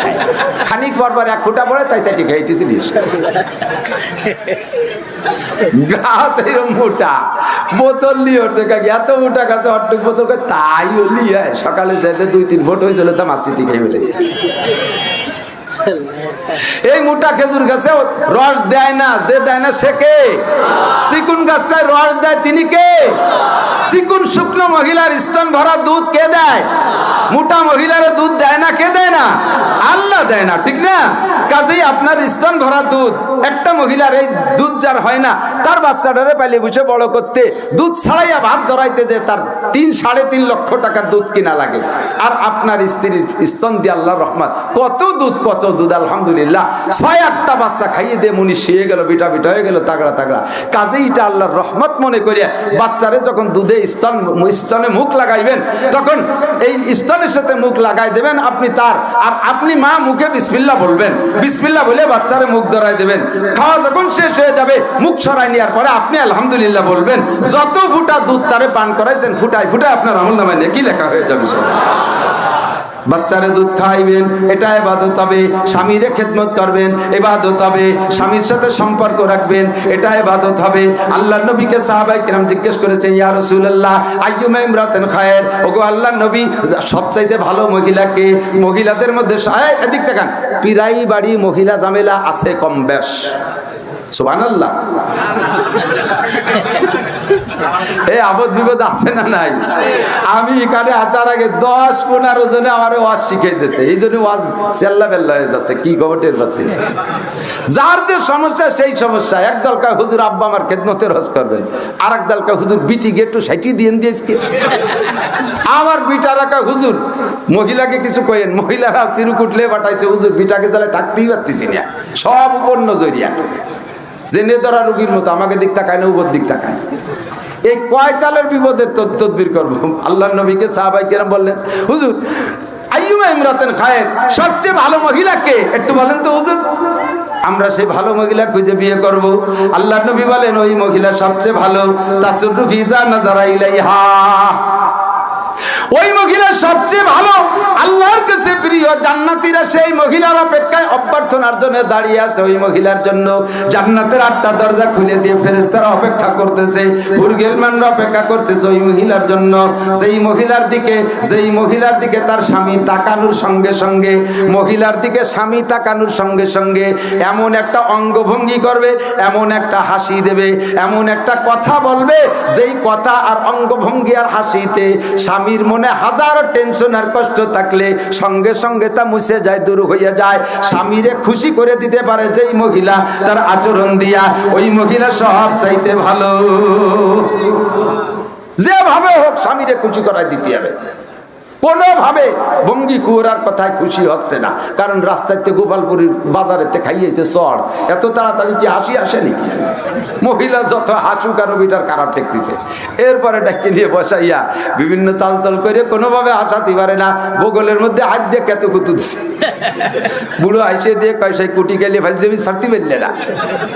পরে হাসেই দেশে, হাসার পরে আল্লাহ পাক রব্বুল আলামিন উপরের থেকে আমরা তো শুনি না, ও মহিলা ও বুড়ো তুমি যদিও বউরে কও যে কুটি গেলে কুয়ারা ছাড়তে পারলে না, ওই মহিলা তোমারে তাল তামাশা করে হাসাই দিছে, ওর আমল নামায় 7 ভরি স্বর্ণ আল্লাহর রাস্তায় দান করার নেকি লিখে দিলা। স্বামীরে বগলে সুসুরি দিয়ে হাসাই দেওয়াটা ইবাদত। কতক্ষণ যা করবেন তাই ইবাদত, তবে শর্ত হলো মা তাকুমুর রাসূলু ফাকুজুহু ওমা নাহাকুম আনহু ফান্তাহু। আমার নবী যেভাবে বলেন সেইভাবে করো, নবী যেভাবে নিষেধ করে সেইভাবে ছাড়ো। স্ত্রীকে স্বামীকে খুশি রাখা। এবার শুধু আপনারা পুরুষরা বোর কাছ থেকে খুশি থাকবেন, বউকে কি কোনো হক আপনাদের কাছে নাই? আছে না? সারাদিন কষ্ট করছেন, রাতের বেলা বিছানায় যে কইছেন যে নাসির হুজুরের কাছে শুনে আসছি, আমার মাথায় যদি তুমি তেল মালিশ করে চুল টিপে চুল বানায় দাও, মাথা বানায় দাও, তাহলে তোমার প্রত্যেক টিপিতি 7 ভরি স্বর্ণ দান করে সব হবে। দাও আমার মাথায় তেল দাও। মহিলা কি কবে কি তুমি দিন ভরে ধান কাটছ, আমি কি ঘোড়ার গাছকে কাটি বেড়াইছি, আমি কি বসে বসে তামুক খাইছি? গ্রাম্য বাংলায় আরো তো বহু কিছু কোয়ার আছে, তাই করে আমি তুমি আই দাও না 5টা 6টা ছেলে মেয়ে, 1টা ফিটি, 1টা পেটে, 1টা কোলে, 1টা কাহে, এরপরে তোমার আব্বা মা প্যারালাইসিসে পড়ে রয়েছে, গিমুতে নষ্ট হয়েছে, তা সাফ করছি, 10 মণ ধান সেদ্ধ হয়েছি, উড়াইছি বলছি, আমি কি বসে বসে তামুক খাইছি, 3 দল কিচেনের ভাত রাঁধছি, আর এখন রাত্রি তোমার মাথায় তেল দিতে হবে, তুমি আমার মাথায় দাও, তাহলে তোমার মাথায় দেবো। এই মাথা আগে 2টি মাথায় দিয়ে গুতে গুতিয়ে তিরাই শেষ, ঘুম হবে না একটার। কতক্ষণ সিস্টেম সেকেন্ড ওই জায়গায় আপনিও তেল পাবেন, তেল আপনি পাবেন, বউ আপনার কাছ থেকে তেল নেবে না। সিস্টেম হলো যাই রাত্রি তারে বলবেন, বাচ্চা কাচ্চা সব ঘুমাই দিয়ে যখন 2 জনে নির্জন বিছানে যাবেন, তখন যে বলবেন এটাও ইবাদত, তখন যে তাকে বলবেন আহা আমি তো সেরেফ সাইডে ধান কেটে বিকেলবেলা গোপালপুর বাজার যে টেলিভিশন দেখছি, মেসির খেলা দেখছি, কত কিছু করছি, চাটা খাইয়ে দিয়ে আছে, তুমি সারা দিন তোমার রথে কোনো বিশ্রাম নাই, আসো তোমার মাথায় একটু তেল দিয়ে দেই। এই কইয়া আপনি একটু যখনই বোতল হাতে নেবেন, লাভ দিয়ে উঠে কয় আপনি কি আমার জাহান্নামে পাঠাবেন? আমি হুজুরির কাছে শুনছি খেদমত স্বামীরা স্ত্রীর কাছে পাবে, আপনি শোন আমি তেল দিচ্ছি, অনায়াসে নরমালে তেল পাবা। আর যদি ওইভাবে তেল আদায় যাও, তাহলে তুমি আগে তেল দাও, পরে আমি দেবো, 2টে গুতো গুতিয়ে তিরাই শেষ। খালি আপনার হক আদায় করবেন তা না, তারও একটা হক আছে, আছে না নাই? মাঝে মাঝে থালবাটি পরিষ্কারের সহযোগিতা করবেন, খালি অর্ডার করবেন না, বেকায়দায় পড়লে তরকারি কুইটা বাইটা দেবেন, মাঝে মাঝে আপনি লাকড়ি জমা করে দেবেন, ইত্যাদি কাজে স্ত্রীর সাথে শরীক থাকবেন। হাদিসে খুঁজে দেখেন, খুতবাতুল আহকাম মসজিদে আছে, পড়ে দেখেন আল্লাহর নবী স্ত্রীদের সাথে সব কাজে শরীক করতেন, নিজের নিজের নিজের কাপড় নিজে ধুইতেন, সেলাই পর্যন্ত নিজে করতেন, বোতাম ছিঁড়ে গেলে নিজে লাগাইতেন, এ কাজগুলো হুজুর করতেন। সব কাজ বউরেতে করাইতে হবে তা না, আমার কাজ আমি। এ ভাই আমি নিজের কথা বলি, আমি যদি ইচ্ছা করি, আমি যদি বলি এখানে আইসা বহুত যুবক ভক্ত আমার আছে, আমি যদি আমি তো সফরেতে এসে কাপড় চোপড় ধুইতে সময় পাই না, তোরা একটা আমার কাপড় দিয়ে দিবি কিনা, 100-200 যুবক দাঁড়া যাবে, কাড়াকাড়ি লেগে যাবে, জামাই ছিঁড়ে যাবে টানতে টানতে, হুজুর আমি দিয়ে দিচ্ছি। আল্লাহর রহমতে আমি আমার কাপড় চোপড় আমার ছাত্র বৈদ্য ধোয়াই না, আমার কাপড় চোপড় আমি নিজে হাতে ধুই, যেগুলো মেশিনে ধোয়ার মতো মেশিনে দিই, যেগুলো হাতে ধোয়ার মতো হাতে দিই। আমি বাড়ির কেউ দিয়ে ধোয়াই না, বরঞ্চ ছোট মোটো বাচ্চাকে কাপড় চোপড় আমি ধুই। আমার প্লেটটা আমি ধুয়ে মুছে পরিষ্কার করে খেয়ে আবার সেভাবে রেখে আসি। আমি যদি বলি আমার এখন 5 কেজি দুধ লাগবে, আমার এই তারালির বহুত যুবক আছে যাইয়ে গাইরে নতুন করে বিয়ে দরকার দুধ বের হয়ে আসবে। যদি কে আমার 1 ডজন মুরগির ডিম লাগবে, মুরগির পারিস তো পারিস নাহলে আস্ত মুরগি হুজুরে ধরে দেবো, এত ব্যবস্থা। আল্লাহর রহমতে আমি গাই পেলে দুধ খাই, আমার বাড়ি মুরগি পেলে আমি দুধ খাই, ডিম খাই, এগুলো সব ডিম দুধ সব আমার হাতে আল্লাহর রহমতে। আর আমি নিজে হাতে ঘাস কাটি, কেন করব না? এগুলোর ভিতরে যদি ইবাদত থাকে, কথা বলেন না কেন? আমার বৈধ কাজকে আমি লজ্জা কেন করব? আমার সবকিছু আমি করব, যা কিছু করব তা যদি আল্লাহর হুকুম আর নবীর তরিকায় হয় আমার ইবাদত হয়ে যায়। যুবক তুমি পোশাক পরো, পোশাক কার হুকুম? বলেন পোশাক কার হুকুম? 70 টাকা কার হুকুম? পুরুষের জন্য সেম, মাত্র নাভির উপরে থেকে হাঁটু নিচ পর্যন্ত। এই যে আমার গামছা আছে সাথে, এই গামছা খান পরলে নাভির উপরে থেকে হাঁটু নিচ পর্যন্ত ঘিরে যায়, এটা বেশ মোটামুটি গামছা। আমি জামা কাপড় সব খুলে যদি শুধু গামছা খান করে স্টেজে বসি, তা আমার ফরজ আদায় হয়ে যাবে, কিন্তু কেউ আর শুনবে? আল্লাহ পাগল হলো কবে আবার বলবে কি বলবে না? তবে আমার ফরজ আদায় হয়ে গেছে, ঠিক না? বাকিটুকু আমার সুন্নাত, বাকিটুকু আমার সুন্নাত। দুঃখ লাগে, পরিতাপ লাগে, আফসোস লাগে। কালকে চট্টগ্রামে ফ্লাইটে যখন আসছি, বিমানের ভিতরে আমার পাশে বসছে 2 কুদমা, হাফ প্যান্ট পরিয়ে, আমার সে 1 বিঘে তুসু হবে, এই মোটা মোটা রান, আমি 60 থেকে রান ধরতে পারবো না, এই হাফ প্যান্ট পরে আমার ভাষায় বসে রয়েছে। আমার সিটির ডান পাশে 2 সিটি তারা বসা, একভাবে কি বসে, মাঝে মাঝে চোখ পড়ে না? এই রান বের করো যেমন কবিরা গুনাহ, আর একজনের রান দেখাও কবিরা গুনাহ। শরীরের অঙ্গ প্রত্যঙ্গের এক একটার ভিতরে আল্লাহ তাআলা এক এক রকম অনুভূতি দিয়েছে, এক একটার ভিতরে আল্লাহ তাআলা এক এক রকম আকর্ষণ দিয়েছে। হাত দেখলেই খারাপ, মন খারাপ হয় না, হাঁটুর নিচে দেখলে মন খারাপ হয় না, পুরুষের গা দেখলে মন খারাপ হয় না, কিন্তু নাভির উপরের থেকে নিয়ে হাঁটুর নিচ পর্যন্ত এই মাঝখানের অঙ্গটুক, নারীত্বক পুরুষ, নারীত্বা নারী দেখলেও তাদের ভিতরে যৌন সুরসুরি আসে, পুরুষের এই অঙ্গগুলো দেখলে পুরুষের ভিতরে যৌন সুরসুরি আসে, আর নারীটা পুরুষ আর পুরুষেরটা নারী দেখলে তো আসবেই আসবে। এই জন্য 70 টাকা ফরজ, এই ফরজ আদায় করার জন্য আল্লাহর হুকুম আর নবীর তরিকা আছে না নাই? তুমি প্যান্ট পরছো, টাকনুর নিচে 1 বিঘে, স্যান্ডেলের নাহের দাঁড়িয়ে প্যান্টের মাথা বার হয়ে গেছে, বাপের কিনা প্যান্ট তো পাড়াইয়ে ছিঁড়ি বেলায় 3 মাসে একটা, এই সালার মতো মোটা জিন্সের প্যান্ট, তাই পাড়ায় গোল মুঠো ছিঁড়ি গেছে।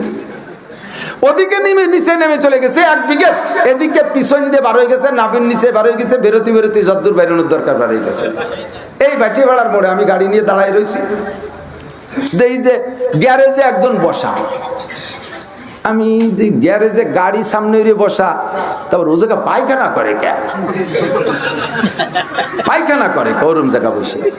তো আর একদিক চোখ কাজ করে আগে একটু ভালো রে তাহকিক করলাম যে জায়গায় জায়গায় তো কয়া লাগতে পারে, ভালো রে তাহকিক করেছে। আগে যে পায়খানা করতেছে না, ও গাড়ি সারতেছে, প্যান্ট সরতি সরতি এত দূর সরিয়ে চলে গেছে, আগে দিলি প্যান্টে মাহাবে না। দেখছেন না এরকম? দেখছেন না আমি মিথ্যে কথা কই? আছে না নাই কথা? এই প্যান্ট পরে ইবাদত, পোশাক পরে ইবাদত, তা যদি নবীর তরিকায় হয়, আর যদি নবীর তরিকার বাইরে হয়, তাহলে লাখ টাকার পোশাক পরবা, তবুও তাতে তোমার ইবাদত হবে না, বরঞ্চ কবিরা গুনাহ হবে। কতক্ষণ? আমার বাড়ির রাজমিস্ত্রি কাজ করতেছে, ওইরকম বসে বসে কাজ করে যে ফাঁসার এই জায়গাতে খালি বার হয়ে, ওরে 3-4 দিন কইছি যে ফিরে যদি তুই এই ফাঁসা বারে কাজ করতে এসেছিস, তোর ফাঁসা বাইরে ঠুকে আমি বাড়ি। আইজও আবার আইসে, সে কর্নি বইরে মাল নিয়ে গেছে, যেটু প্লাস্টার করে দিতে। শয়তান, তোর প্যান্টে পাশা কিনতে পারি না, আমি একবারে প্লাস্টার করে দেওয়ার কোনোদিন ভোরা লাগবে না। এই পোশাক পরা জায়েজ না না জায়েজ? হাইসে উড়ে দেন না, বলেন জায়েজ না না জায়েজ? একটু বলেন জায়েজ না না জায়েজ? হালাল না হারাম? বলতে হবে হারাম, বলতে হবে হারাম। নাবি কেনছে, লুঙ্গি কেনছে 2200 টাকা দিয়া। 2200 টাকার লুঙ্গি তো আর খাটো হতে পারে না, মানুষ যত বড়ই হোক না কেন, লুঙ্গি সেই সাইজের বড় আছে। লুঙ্গিটারে নামাতি নামাতি একেবারে সবটুক নামাইয়া রাস্তা সুরতি সুরতি যাচ্ছে, রোড ক্লিনার। ওর মতো 3 জন রাস্তায় দিয়ে হেঁটে গেলে রোড ঝাড়ু দিয়া লাগে না, লুঙ্গির বাড়িতে শেষ। গু গোবর সব লুঙ্গির মহিমা। এদিক দিয়ে নাবির নিচে সব বেরিয়ে ফেলেছে। নাবির নিচে বেরোইতে মার সামনে, বোনের সামনে, যুবতী মায়ের সামনে, শাওড়ির সামনে, দেশের মানুষের সামনে করে কত বড় বেহায়া, কত বড় বেশরম। নবী বলেন লজ্জা চলে গেলে যা খুশি তা করা যায়। আল হায়াউ শুবতুম মিনাল ঈমান, লজ্জা ঈমানের অঙ্গ। তুমি লজ্জা তৈরি করো, তোমার ঈমান মজবুত হবে। তোমার ঈমান যদি থাকে তাহলে বেলজ্জার কোনো কাজ তুমি করিতে পারিবা না। মাতাকুমুর রাসূল ফাকুযু, এ যুবক তুমি যে চুল কাটছো, এদিকে আল্লাহ নবী বলেন মান তাশাব্বা বিকওমিন ফাহুয়া মিনহুম। তুমি চুল কাটাইছো, 2600 টাকা দিয়ে চুল কাটাইছে, কাটাই কুটে একটু লম্বা হয়ে গেছে। কাটার আগে একটু খাটো ছিল, কাটানোর পরে লম্বা হয়ে গেছে। 2600 টাকা দিয়ে চুল কাটাইছে, চোর কাটিং। ছোটবেলায় দেখতাম চোর ধরা পড়লি বেড়া কেসি দিয়ে আইলু চাইলু 3-4 পোস্ট দিয়ে দিত, মনে আছে নাকি? এখন 2600 টাকা দিয়ে চুল কাটাইছে, চোর কাটিং। এ পাশে 3 পোস্ট, এ পাশে 3 পোস্ট, বোঝা যায় যে ওটা চুরি হয়ে আইছে, তাই আলামত নিয়ে গেল। মেসি কাটিং এর দাড়ি রাখো, মেসি কাটিং এর দাড়ি রাখো। ওই মেসি আমাদের কোনো কুটুম্ব না। মেসির গোষ্ঠী ব্রাজিল, আর্জেন্টিনা, পশ্চিমে যত আছে সমস্ত ইহুদির গোষ্ঠী, সব নাসারার গোষ্ঠী, সব নাসারার গোষ্ঠী ঐক্য হইয়া ফিলিস্তিনের মুসলমানদেরকে মারে। ও আমার প্রাণ প্রিয় যুবকরা, জীবনের তরে প্রতিজ্ঞা কর, আজকে জীবনের তরে পাক্কা প্রতিজ্ঞা কর, অমুসলমান খ্রিস্টানদের কোনো কিছু ব্যবহার করব না, তাদের সাথে কোনো মোহাব্বত রাখবো না, তাদের সাথে কোনো ভালোবাসা রাখবো না। আমার বাংলাদেশের যদি খেলার টিম যায় তাহলে তাদের যতক্ষণ পর্যন্ত মাঠে থাকে অতক্ষণ তাদের সমর্থন করব। এরা চলে আসার পরে আর কোনো দল আমার নাই। যদি আরাবিয়ান কোনো দল থাকে তাদের সমর্থন করব। ইহুদ নাসারা, হিন্দু বুদ্ধ খ্রিস্টানদের কোনো দলরে আমি সমর্থন করব না। আল্লাহর নবী বলেন আলমার উমামান আহাব্বা, যার সাথে যার মোহাব্বত তার সাথে তার কিয়ামত। ওরা দেখো জোট করে মুসলমান মারতে চলে আসছে। তোমরা মধ্যপ্রাচ্য থেকে যাদেরকে দামি একটা কাপ দিয়ে দিলে বিশ্বকাপে জয় হওয়ার পরে, বাংলাদেশের মুসলমানরা 300 গজ, 500 গজ, 1.5 কিলোমিটার, 2 কিলোমিটার পতাকা আমি দেখছি। ওই সময় দেখি 2 কিলোমিটার, চুয়াডাঙ্গা যেয়ে দেখি প্রায় এক বাজারের এ মাথাতে ও মাথা, একটা থানার এ মাথাতে ও মাথা পর্যন্ত এক পতাকা টানানো। যাদের পতাকা টানাইছো তারা এদেশ থেকে কাপ জিতে যাইয়া, এই কাতারের মুসলিম কান্ট্রি থেকে কাপ জিতে নিয়ে যাইয়া তোমাদেরকে একটা চকলেটও খাইতে দেয় নাই, তোমাদের নামও তারা উচ্চারণ করে না। কিন্তু তারা এখন যুদ্ধ কইরা মুসলমানদেরকে শেষ করতেছে। 32টা মসজিদ গুঁড়ো গুঁড়ো করে দিয়েছে, 32টা মসজিদ গুঁড়ো করে দিয়েছে। পাক্কা সিদ্ধান্ত নাও, যদি ইমানদার হও, আল্লাহ ভালা হও, জীবনে কোনোদিন কাফের মুশরিককে ভালোবাসবো। জোরে বলেন ভালোবাসবো। কারা কারা প্রতিজ্ঞা করতে পারবে? বক্সিনের সাথে এরকম হবে, বক্সিন মুট পাকান, তাকবীর হবে, নারায়ে তাকবীর। এই হাত এরকম রাখা হলে দুর্বলতার আলামত। বক্সিনের সাথে তাকবীর, নারায়ে তাকবীর। আল কোরআনের আলো, আল হাদিসের আলো, বিশ্বের মুসলিম এক তো ইয়ে রয়েছে, শুয়ে থাকলে কাবে এক জিহাদ করো। বিশ্বের মুসলিম জিহাদ করো। ইহুদিদের দালালরা, খ্রিস্টানদের দালালরা, জো বাইডেনের দালালরা, নেতানিয়াহুর 2 গালে জুতো মারো তালে তালে। ফিলিস্তিনের মুসলমান জিন্দাবাদ, জিন্দাবাদ।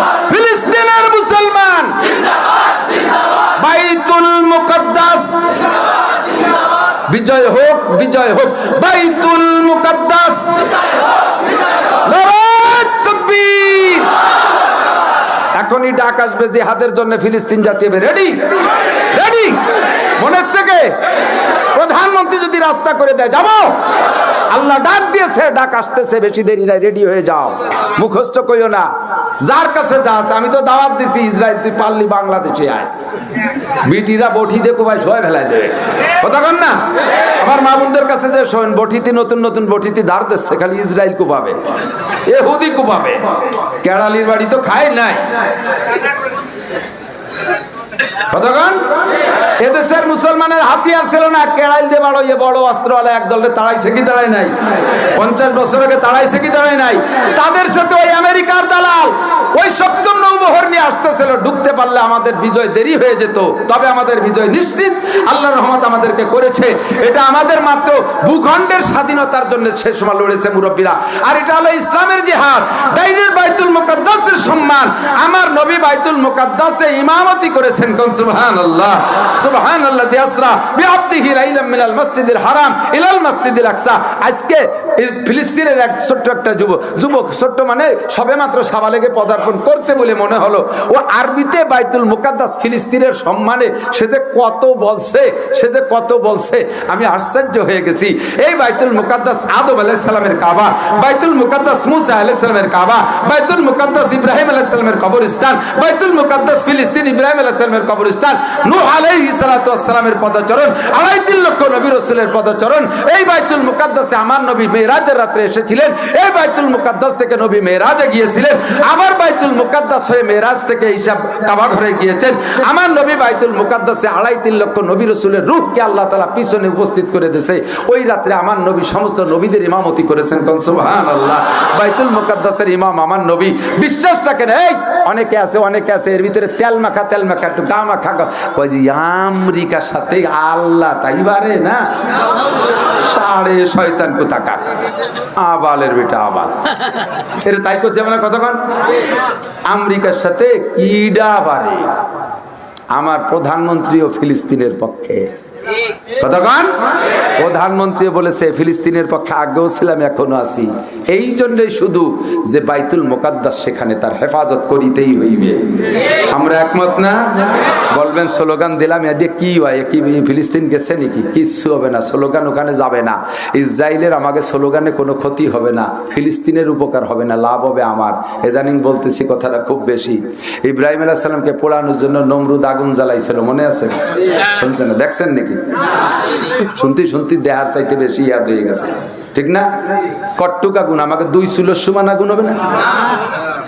1 মাস পর্যন্ত বাবুল শহরের সমস্ত কাফেরকে দিয়ে 1 মন করে ডেলি হাজিরে খাতায় সই করে কাঠ জমা দেওয়া লাগতো। ডেলি 1 মন করে, ওই শাল কাঠ নয় লোহা কাঠ, নর্মাল কোনো মান্দার মেহগুনি আম কাঠ দিলে হবে না। কাঠ যত শক্ত হয় আগুন তত পাওয়ারওয়ালা হয়, এই জন্যই শাল কাঠ আর লোহা কাঠ। ইব্রাহিম আলাইহিস সালামের পোড়ানোর জন্য 1 মাস পর্যন্ত এই পুরো শহরের সমস্ত সাবালেক নারী আর পুরুষ যাদের শক্তি আছে 1 মন করে কাষ্ঠ জমা করলে লোহা কাঠ শাল কাঠ কত বড় গাদি হয়েছে। এই বিশাল কাষ্ঠের স্তূপের ভিতরে 1 সপ্তাহ পর্যন্ত তেল মারছে, যাতে হাড়ে নাড়ে কোনো কাঠে তেল মাখতে বাকি নাই। লাস্টে চতুর্দিকে তৎকালীন অত্যাধুনিক ফুঙ্কার দিয়া বাতাস দিয়ে আগুন জ্বালাইছে। 1 সপ্তাহ আগুনের শিখা উঠে গেছে 2 মাইল।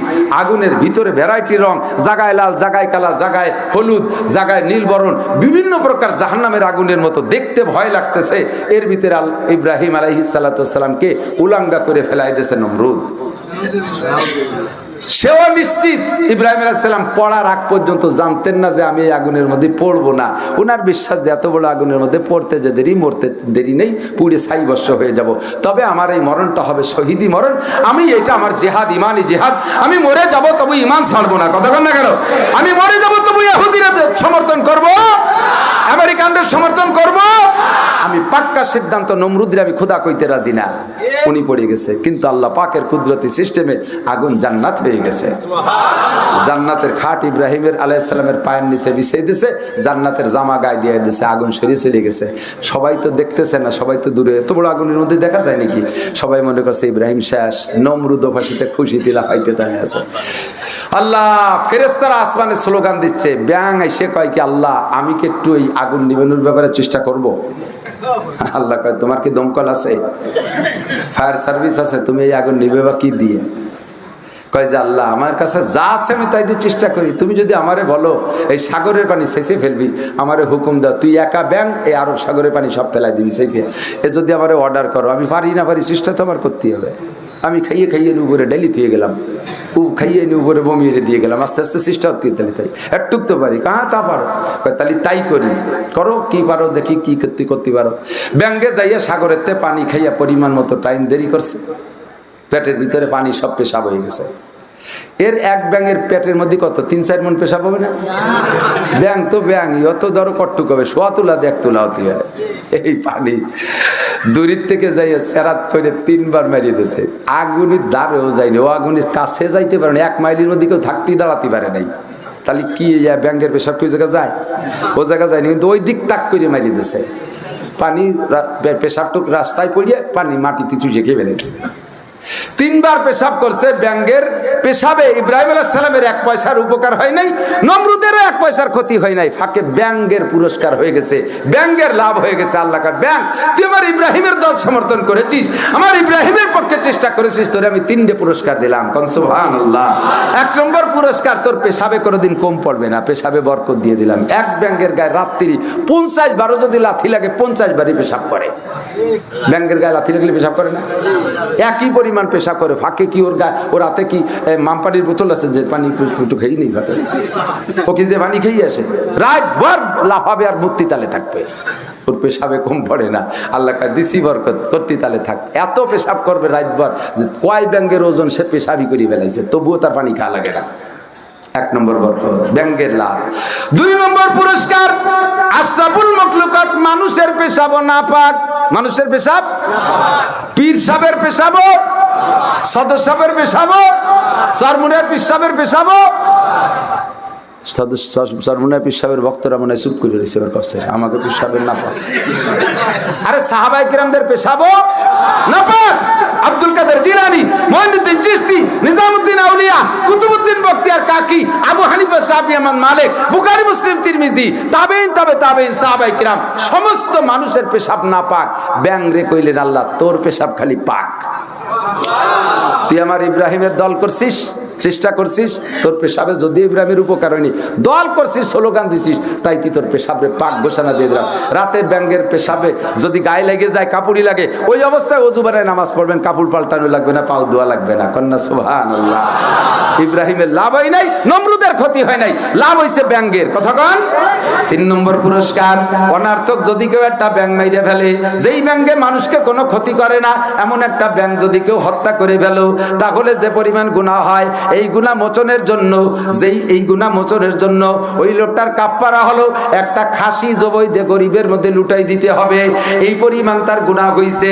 ব্যাঙ্গের সম্মান এত বেশি, যার দাম একটা খাসির চাইতে বেশি করে দেওয়া হয়েছে। ও বন্ধুরে, ব্যাঙ্গের পেশাবে ইব্রাহিম আলাইহিস সালামের উপকার হয় নাই, নমরুদেরও ক্ষতি হয় নাই, লাভ হয়েছে ব্যাঙ্গের। আমার স্লোগানে ওই ইসরায়েলের ক্ষতি হবে না, ফিলিস্তিনের উপকার হবে না, তবে আমার লাভ হবে। আমার জিহাদি প্রেরণা ভিতরে থাকতে হবে। আমাকে আল্লাহ সুযোগ দিলে আমি যাব ওখানে। আল্লাহ কিছু পারি নাই, বাংলাদেশ থেকে একটা স্লোগান দিয়েছি বুক ফাটানো আওয়াজ দিয়া। আমার লাভ হবে কিয়ামতে বদরি সাহাবাদের সাথে, আনসার মুজাহিদিন সাহাবাদের সাথে, এই মুহাজিরিন সাহাবাদের সাথে ইনশাআল্লাহ আল্লাহ জান্নাতি করবে। আমার স্লোগানটাও ইবাদত হবে যদি আল্লাহর পক্ষে, নবীর পক্ষে হয়। কথা কোন ঠিক না? আমি যা বলতে চাইছি সেটা হলো, আল্লাহর নবীকে জিজ্ঞেস করছেন আইয়ুমা ইমরাতিন খায়ের, কোন নারী সবচেয়ে ভালো, মনে আছে নাকি? হুজুর বললেন তাসুরু ইজা নাযারা ইলাইহা, যেই নারীর দিকে তার স্বামী তাকাইলে স্বামীরে খুশি করে দেওয়ার মতো আচরণ করে। 1 নম্বর, ওয়াতুতিউহু ইজা আমারা, আর ওই নারী সবচেয়ে ভালো যেই নারীকে স্বামী বৈধ হুকুম করলে, যে কোনো বৈধ কাজের হুকুম করলে সঙ্গে সঙ্গে করবে, অবৈধ কাজের হুকুম করলে করবে না।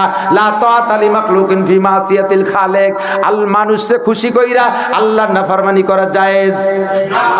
বুঝতেছেন না কথা শুনতে?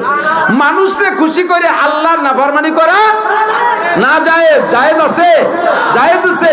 স্বামী খুশি হবে আল্লাহ বেজার করা যাবে না, আব্বা খুশি হবে আল্লাহ বেজার করা যাবে না, মা খুশি হবে আল্লাহ বেজার করা যাবে না, বিশ্বপ খুশি হবে আল্লাহ বেজার করা যাবে না, নেতা খুশি হবে আল্লাহ বেজার করা যাবে না। ও আমার গোপালগঞ্জের যুবকরা, আমার গোপালগঞ্জের যুবক, এদিকে হাসরের মাঠে তোরা জান্নাতে যাওয়ার সময় আমাকে সাথে নিয়ে যাবে। আমি যদি আটকে যাই, আমিও ওয়াদা করলাম যদি আমি জান্নাতি হই তাহলে তোমাদের সাথে আমার ভালোবাসার খাতিরে আমি সুপারিশ করার সুযোগ পাবো। ইসাফু আহলুন নার, এই এলাকার সমস্ত জাহান্নামীকে এক এলাকায় দিয়ে দেবে। আর আমি বলবো আল্লাহ আমার তারাইল ফুকরো, এই পাঙ্কাসর, লঙ্কাসর, মিরাসরি, এই আশপাশের যুবকরা টাইম দিতে যারা আইছে, এরা আমারও অনেক ভালোবাসতো। আল্লাহ এরা বিপদে পড়ে গেছে, আমার একটা দরখাস্ত, এই যুবকদেরকে আল্লাহ এদেরকে জান্নাতে দিতে হবে। আল্লাহ পাক আমার এই সুপারিশের সুযোগ দিলে আমার সুপারিশে ইনশাআল্লাহ তুমি জান্নাতে যেতে পারবা। আল্লাহ কবুল করে বলেন আমিন। আবার আপনারা আমারে ভালোবাসেন, আমি ভালোবাসি, আমিও যদি আটকে যাই আপনারা জান্নাতি হন, আপনারা আমারে সুপারিশ করে জান্নাতে নিতে পারবেন। এই ভালোবাসা আমাদের থাকবে না ইনশাআল্লাহ?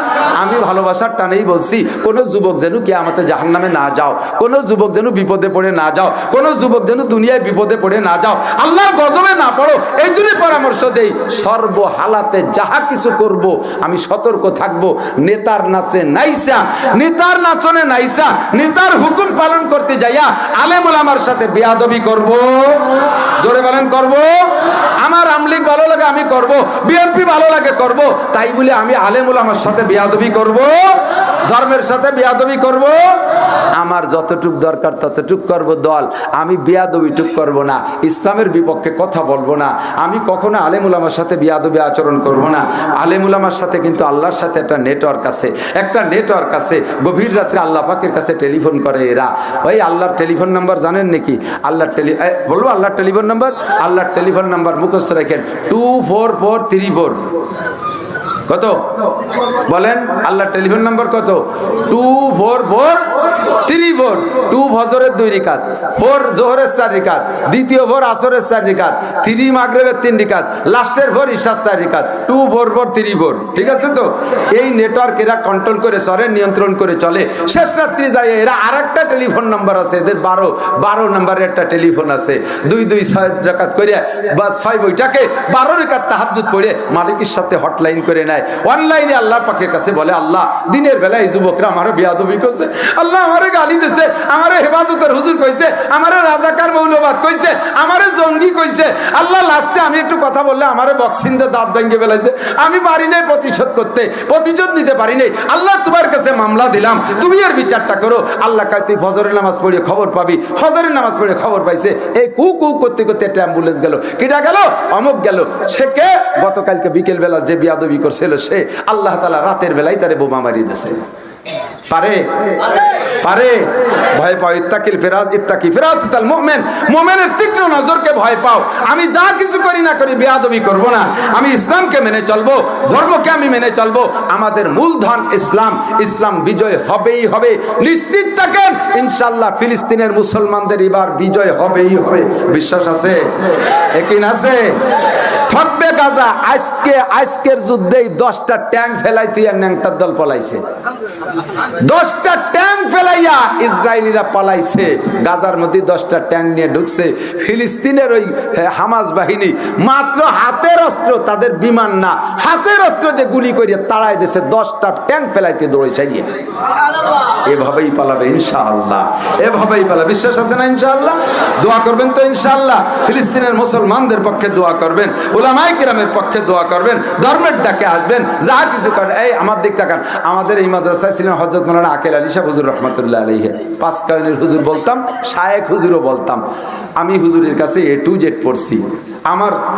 আমার অনেক উস্তাদের ভিতরে অন্যতম হুজুর আমার এই হুজুর ফলসির হুজুর আকেল আলী সাহেব হুজুর ইন্ডা, মোহতাম শাহ হুজুর দামাত বরকাতুল নুল হক সাহেব ইন্ডা আমার প্রাণ প্রিয় উস্তাদ। তো আকেল আলী সাহেব হুজুরের কিছু কিছু কথা খুব দারুণভাবে মনে আছে। এদিক তাকান, এই যাহা কিছু করিবা আসলকে খেয়াল রাখবা, এই কথা বলতে যে হুজুর বললেন, মিয়া চাকরি করো, ইমামতি করো, প্রাইভেট পড়াও, যা কিছু করো আসল যেন হারায় না যায় খেয়াল রাখবা। আমাদের দেশে এটা কথা বলতে যে হুজুর একটা উদাহরণ বলতেন, আগে ঢেকিতে ধান বানতো না, মনে আছে না? ঢেকিতে ধান বানতো না?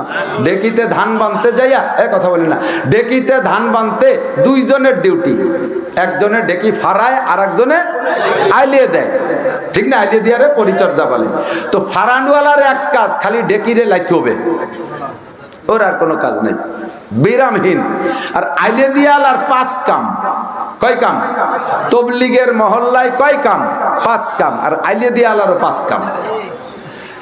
1 নম্বরে আইলিয়ে দিয়ার মধ্যে আবার ক্লাসিফিকেশন আছে ফাল্টা, শাল্যে, কাড়া। এই 3 প্রকারে জারিয়ে জুড়িয়ে এবার রেডি রাখা লাগে। এইগুলো করার ভিতর দিয়ে দেখিতে তো অবিরাম ফারাই যাচ্ছে, নোটের ভিতরে হাত ঢুকই দিয়ে তলে উপরে উল্টো পাল্টা করে দেয়। আবার দ্বিতীয় ফার আসার আগে হাত উঠোই সারে, ফার লাগে না, ঠিক না? খুব ট্যালেন্ট, আইলিয়ে দিওয়ালা খুব ট্যালেন্ট হতে হয়। ফারানুওয়ালা আমিও কিন্তু যাওয়া যোগ্য, কিন্তু আইলিয়ে দিওয়ালা খুব ট্যালেন্ট হতে হয়। তা আইলিয়ে দিওয়ালা এইভাবে আইলিয়ে দিচ্ছে। 1 নম্বর কাজ। 2 নম্বর কাজ হয় আইলিয়ে দেওয়ার মধ্যে একটা মাইয়েরে দুধ খাওয়ায়। সে বগলের তেল যে মাথায় দিয়ে খাইয়ে যাচ্ছে। 3 নম্বরে উঠোনে সেটে ধান নাড়ছে, তা আবার আসে খায়নি কে, এই জন্য একটা বাঁশের কুঞ্চি দিচ্ছে, আশ খেদায়, ওই আইলে দিয়া বেটি। 4 নম্বর কাজ বেড়াকের থেকে কয় বেটি আইছে, তাকে সাথে আবার বেড়াকের দরবার হতেছে, ওই আইলে দিয়া হইলা বেটি 4 কাম। 5 নম্বর উনার আবার আগের মহিলাতে একটু উক্কা খাওয়ার অভ্যাস, তা একটু ধরাই মাঝে মাঝে একটা টান দিচ্ছে। এইভাবে জীবন বইরে আইলে দিয়ে আসতেছে, কোনো সমস্যা নাই, চলবে মরণকাল পর্যন্ত। যতদিন গায়ে শক্তি থাকে আইলে দিয়া চলবে। কতদিন চলবে? যতদিন হাতে ফার না লাগে। কথা কন না কেন? যতদিন হাতে ওই হুক্কায় সুকটান দিতে যে যদি নোটেতে হাত উঠতি মনে না থাকে, ফার লাগবে না।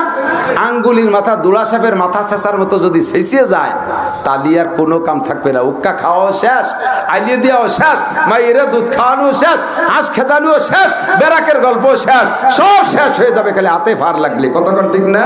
তুমি চাকরি করো, ব্যবসা করো, বাণিজ্য করো, রাজনীতি করো, আমলিগ করো, বিএনপি করো, জেনারেল পড়ো, হুজুরগিরি করো, যাহা কিছু করো না কেন, সংসার করো, ধর্মকর্ম যা কিছু করো, সব কিছুর ভিতরে খেয়াল রাখবা তোমার ইমানের হাতে যেন ফার না লাগে। ইমানের হাতে যেন ফার না লাগে। ইমানের হাতে ফার লাগলে তোমার সব শেষ হয়ে যাবে। তুমি আলেম ওলামারে গালি দিবা, ইমানের হাতে ফার লাগবে। ধর্মের বিপক্ষে কথা বলবা, ইমানের হাতে ফার লাগবে। কুরআন সুন্নাহর বিপক্ষে কথা বলবা, ইমানের হাতে ফার লাগবে। ওই মুসলমানদের পূজাপাঠ, আরে ভাই এদিক তাকা মুসলমান যুবকরা, আমি তো সারা বাংলাদেশ অস করে আসছি, ইতিমধ্যে হাজার হাজার 10,000 20,000 শ্রোতার প্যান্ডেল মাহফিল করে আসছি। আমার জানা মতে বহুত বক্তা হিন্দু যুবকরা আমার বয়ান শোনে, অনেক যুবক হিন্দু যুবকরা আমার বয়ান পছন্দ করে, মুরব্বীরাও করে। কিন্তু যখনই আজান হয় সঙ্গে সঙ্গে ওরা উঠে চলে যায়, বাছাই হয়ে যায়। মুসলমান কয়জন নামাজ পড়ে? কতক্ষণ? ঈদের নামাজে একটা হিন্দুরে পাইলাম না, জুমন নামাজে একটা হিন্দু পাইলাম না, বিশ্ব ইস্তেমে একটা হিন্দু পালাম না, চরমুনাই মাঠে হিন্দু পালাম না, উমরায় যাইয়া হিন্দু পালাম না, হজে যাইয়া হিন্দু পালাম না, সবে বরাতে হিন্দু পালাম না, সবে কদরে হিন্দু পালাম না, মসজিদে হিন্দু পাইলাম না, মাদ্রাসায় হিন্দু পাইলাম না, জানাজার নামাজে হিন্দু পালাম না, আমার কুরবানির গোশত খাতি হিন্দু বন্ধুকে পালাম না। আমার বাংলাদেশের মুসলমান যুবকরা বহুত হিন্দু ভাইকে ওখানে যাইয়া এই দুর্গা পূজায় প্রসাদ খাইছে কি খায় নাই? হিন্দু বাড়ি নাড়ু খাইছে কি খায় নাই? এক্ষুনি দাঁত পাইছে, তওবা করে কুলি কর, জীবনে কোনোদিন মুসলমানদের বাড়ি কিচ্ছু খাবো তাকে যেহেতু খাওয়াতে পারি না, আমি কেন খাবো? সে কি খাওয়াইছে জানিস? সকালবেলা বৌদি শুয়োরের মাংস করছে 2 কেজি, বৌদি সে শুয়োরের মাংস চর্বি দিয়ে সেই হাত দিয়ে সুন্দর করে নাড়ু বানাইছে। নাড়ুতে গিয়ে গিরান 3 নাড়ু খাইয়ে কয়, ওরে কবালে কি স্বাদের নাড়ু। আমাকে মুসলমানকে নাড়ুতে এত স্বাদ হয় না। এই খাইয়ে আসছো, সাথে কি খাইছো তা কি তোমার হিসেব আছে? জল খাসি করছে উনি, ঢিলা কুলুক করে নাই, হাতে যা ছিল তাই দিয়ে তোমার নাড়ু বানাই দিয়েছে। ও না খাইয়ে মাদ্রাসায় যে 3টে মাটির কুলুক খাইয়ে 1 গ্লাস পানি খাইস, দাওয়াত দিয়ে দিলাম। তারা আমার বাড়ি গরু গোশত খাতে আসে না, তুই যাবি কেন? ওই জায়গাটা আদমশুমারি। এই আমি তো উড়াকান্দি বহুবার গেছি, তোমার কাছে কম যাই নাই, আমি তো ফিরাই যাই উড়াকান্দি। ওইন্দপুর নিচে এলাকায় ওয়াজ করতে উড়াকান্দি যায়, আর উড়াকান্দির ভিতরে ঠাকুর বাড়ির ভিতরে আমি সব আড়ে নাড়ে ঘুরে দেখে আসছি, 5-7 বার গেছি। আমাকে সাথে ছিল মৌলানা সেলিম সাহেব, ছাত্র বয়সের থেকে যাইতাম, দেখছি সব কিছু। আল্লাহু আকবার। উড়াকান্দি মেলার সময় এই দেশের কোনো মুসলমান তো ওখানে যায় না। আরে না, যায় না, আপনারা জানেন না। মুসলমানেরই যায় নাকি? গেলি তো হিন্দু সাইজেই যাইতে হয়। ওই সাতক্ষীরের থেকে আমার তো সারা বাংলাদেশ পরিচিত, বাটিপাড়ার মোড়ে বইছি। এদিকে যশোর বেনাবলের থেকে আসছে, জিকল গাছের থেকে আসছে, ওই পাশে কুয়াডাঙ্গা বেদগ্রাম বসছি, রাতের বেলা বাস করে আইছে। সাতক্ষীরের শ্যামনগর, কালিঞ্চি, ভেটখালি, ট্যাংরাখালি ওই জায়গাতে আইছে, কয়রা একেবারে সুন্দরবনে ঘুরাইতে আইছে। আমার হুজুর আপনি এখানে? আমি আপনারা এখানে? কাজে আমরা তো উড়াকান যাবো, তাহলে আমিও যাবো। না আপনার ওই জায়গা মানায় নি, কে? তোমারে মানায় কে? আমিও কলেমা পড়ছি, তুমিও পড়ছো, আমারে মানায়, তোমারে মানায় কে? কি জন্য যাচ্ছ? ইস্তেমায় গেছো কোনোদিন? চরমুনায় গেছো? কয় না, নিয়ত করি তাও হয় না। ও জায়গাটাও হয় না, এই জায়গাটা খুব হয়। ওখানে আল্লাহ তাআলা একটা আদমশুমারি করবে প্রত্যেক জায়গায়। এখানে যারা আসছেন না, আদমশুমারি হয়ে গেছে। এই লিস্টিটা কিয়ামতে দেওয়া হবে। ওলামায়ে কেরামের এই সেট সহ আপনাদেরকে আল্লাহ তাআলা জান্নাতে দিয়ে দেবে। ওখানে একটা আদমশুমারি হবে, ওই আদমশুমারির লিস্টিটা আল্লাহর কাছে দেবে। আল্লাহ পড়িয়ে ফেরেশতাকে কয় যে এ কোন জায়গার তা লিখছিস তোরা? কয় যে বাংলাদেশের তেই তো আনছি। তোকে তুই কলাম যে উড়াকান্দির লিস্টি ডান, হয়তো হলো উড়াকান্দি, তো হয়তো গুড়াই দিদি 8-10 জন খালি মুসলমান দেখা যাচ্ছে। ফাঁকে দুই একজন হিন্দু, জামাল, কামাল, আব্দুর রহমান, আব্দুল খালেক, অরিভদ, আবার আব্দুর রহিম, আব্দুল মালেক, আব্দুল সত্তার, নরেন, তিনটে চারটে মুসলমান, ভাগে একটা হিন্দু। কি ভুল লেখছিস নাকি? বলে না, আমি ভিডিও আছে তো দেখাবো। ভিডিও দেখা যায় সত্যি এরকম, এবার অ্যাটাক করবে মুসলমান করে। এই শয়তান, তুইও জায়গা গেছিস কেন? কালে আমি কি বুঝতে গেছি? আমি গেছিলাম কারণ পোলো কিনতে। আল্লাহ দরে পোলো দিয়ে ঠাইছি, দরজন সত্যি না পারে শৈল মাছ ভাঙ্গার মতো ভাঙতি। তুই কি? হ্যাঁ, আমি এখানে খাট কিনতে গেছিলাম। খাট ইস্তেমায় নাই, খাট সরমুনাই নাই, খাট গোপালপুরির মনে নাই। হ্যাঁ, তুই খাট কিনতেও জায়গা গেছিস কে? কম্বল কিনতে ওখানে গেছিস কে? ইস্তেমায় যা, 3 দিন অশ্বিনী আসবি আর কম্বল কিনে আসবি। সরমুনায় যা সব আছে, ও জায়গা কেন গেলি? আলমার উমা মানে হাব্বা, যার সাথে যার মুহাব্বত তার সাথে তার কিয়ামত। মান তাশাব্বাহা বিকওমিন ফাহুয়া মিনহুম, যার সাথে যার মিল হবে তার সাথে তার হাসর হবে। ও বন্ধুরে, একটু লক্ষ্য করো পশ্চিমার দিক, তাকাই আজ থেকে পাক্কা প্রতিজ্ঞা করো। আমি সেদিন খুলনায় যাই, যশোর যে একটা মাহফিল থেকে শুনে আসছি, যশোরের এক বুজুর্গ মহিলা, উনি ইংরেজদের শাসন এই বাংলার জমিনে দেখছে। সেই থেকে ইংরেজের দুঃশাসন দেখে ঘৃণা জন্মে গেছে। পরে পাকিস্তান পিরিয়ড হলো, পাকিস্তান দেখছে। পাকিস্তানের পরে ওই মহিলা, ইংরেজ যখন এদেশ থেকে বিতাড়িত হয়েছে, ইংরেজদের পর এমন একটা ঘৃণা অন্তরে জন্ম নেছে, ইংরেজদের কিছু উনি ব্যবহার করবে না। বাজারের থেকে যদি বিস্কুট আনতো, বিস্কুটের গায়ে যদি ইংরেজি অক্ষরে ওই কোম্পানির নাম লেখা থাকতো, ছুরি দিয়ে কুড়াইয়া ইংরেজি অক্ষর কয়টারে ফেলাই দিয়ে তারপরে বিস্কুট খাইতো। বিস্কুট ফেলানো যাবে না, খাবো, তবে ইংরেজি অক্ষর আমার পেটে যাইতে দেব না। ইংরেজরা মুসলমানদের শত্রু, ইংরেজরা মুসলমানদের শত্রু, ওই ইংরেজি আমার পেটে যাইতে দেব না। এত ঘৃণা ছিল। আর সেই ইংরেজি তুমি পড়ো, দোষ নাই। আগে কিন্তু বলে নিছি, উদ্দেশ্য থাকবে আমি ইংরেজি পড়ে ইংরেজদেরকে কলেমার দাওয়াত দেব। আমি এই জন্য তবলিগ করার জন্য ইংরেজি শিখি। আমি ইংরেজি এজন্য পড়েছি যাতে মুসলমানরা না মনে করে যে মুসলমানরা কিছু জানে না। মাঝে মাঝে দেখেন না, আমাকে হুজুরদের পর ক্রিটিসাইজ করে, কয় মৌলভীরা খালি জীবন ভরে পরের বাড়ি খাই বেড়ায়, কোনোদিন খাওয়ায় না। আমার আব্দুর রহমান সাহেব হুজুর আজকে তাই দেখা দিয়েছে, খাওয়াই না, খাই দেও কি পরিমাণ খায়। 100 মৌলবী বাগা মুহাদ্দিস খাওয়াই দিছে, সবাই খাইয়ে ডেক সারতে বাড়ি চলে গেছে। আমার মাদ্রাসার মাহফিলের দিন আমার বাড়ি 2 লক্ষ টাকার বাজার করি, 2 লক্ষ টাকার বাজার করে আলাদা বাবরসিদের রান্না বান্না করে বাড়ির মধ্যে চলে। জায়গায় জায়গায় দেখাই দেওয়া দরকার আছে। এই জন্য তুমি ইংরেজি পড়া, ইংল্যান্ড ডলারা আমার বাংলাদেশে ইংরেজদের সাথে পারবি না ইনশাল্লাহ। এই জন্য তুমি ইংরেজি পড়া জায়েজ আছে। আমি ইংরেজি পড়ি তবলিগ করার জন্য, কিন্তু ইংরেজি আমি ইংরেজ হওয়ার জন্য পড়বো না। সদস্যাবুদুর রহমাতুল্লাহ একটা বই আছে, ইংরেজি পড়িব ইংরেজ হইব না, ইংরেজি পড়ো ইংরেজ হইও না, ইংরেজি পড়ো ইংরেজ হইও না। সার ইংরেজদের ল্যাংটা প্যান্ট, সার ইংরেজদের গেঞ্জি, সার ইংরেজদের ক্যাপ, সার ইংরেজদের চুল, সার ইংরেজদের দাড়ি, ওই মডেলের দাড়ি রাখিস না। দাড়ির সুন্নত হয়েছে কয় প্রকার?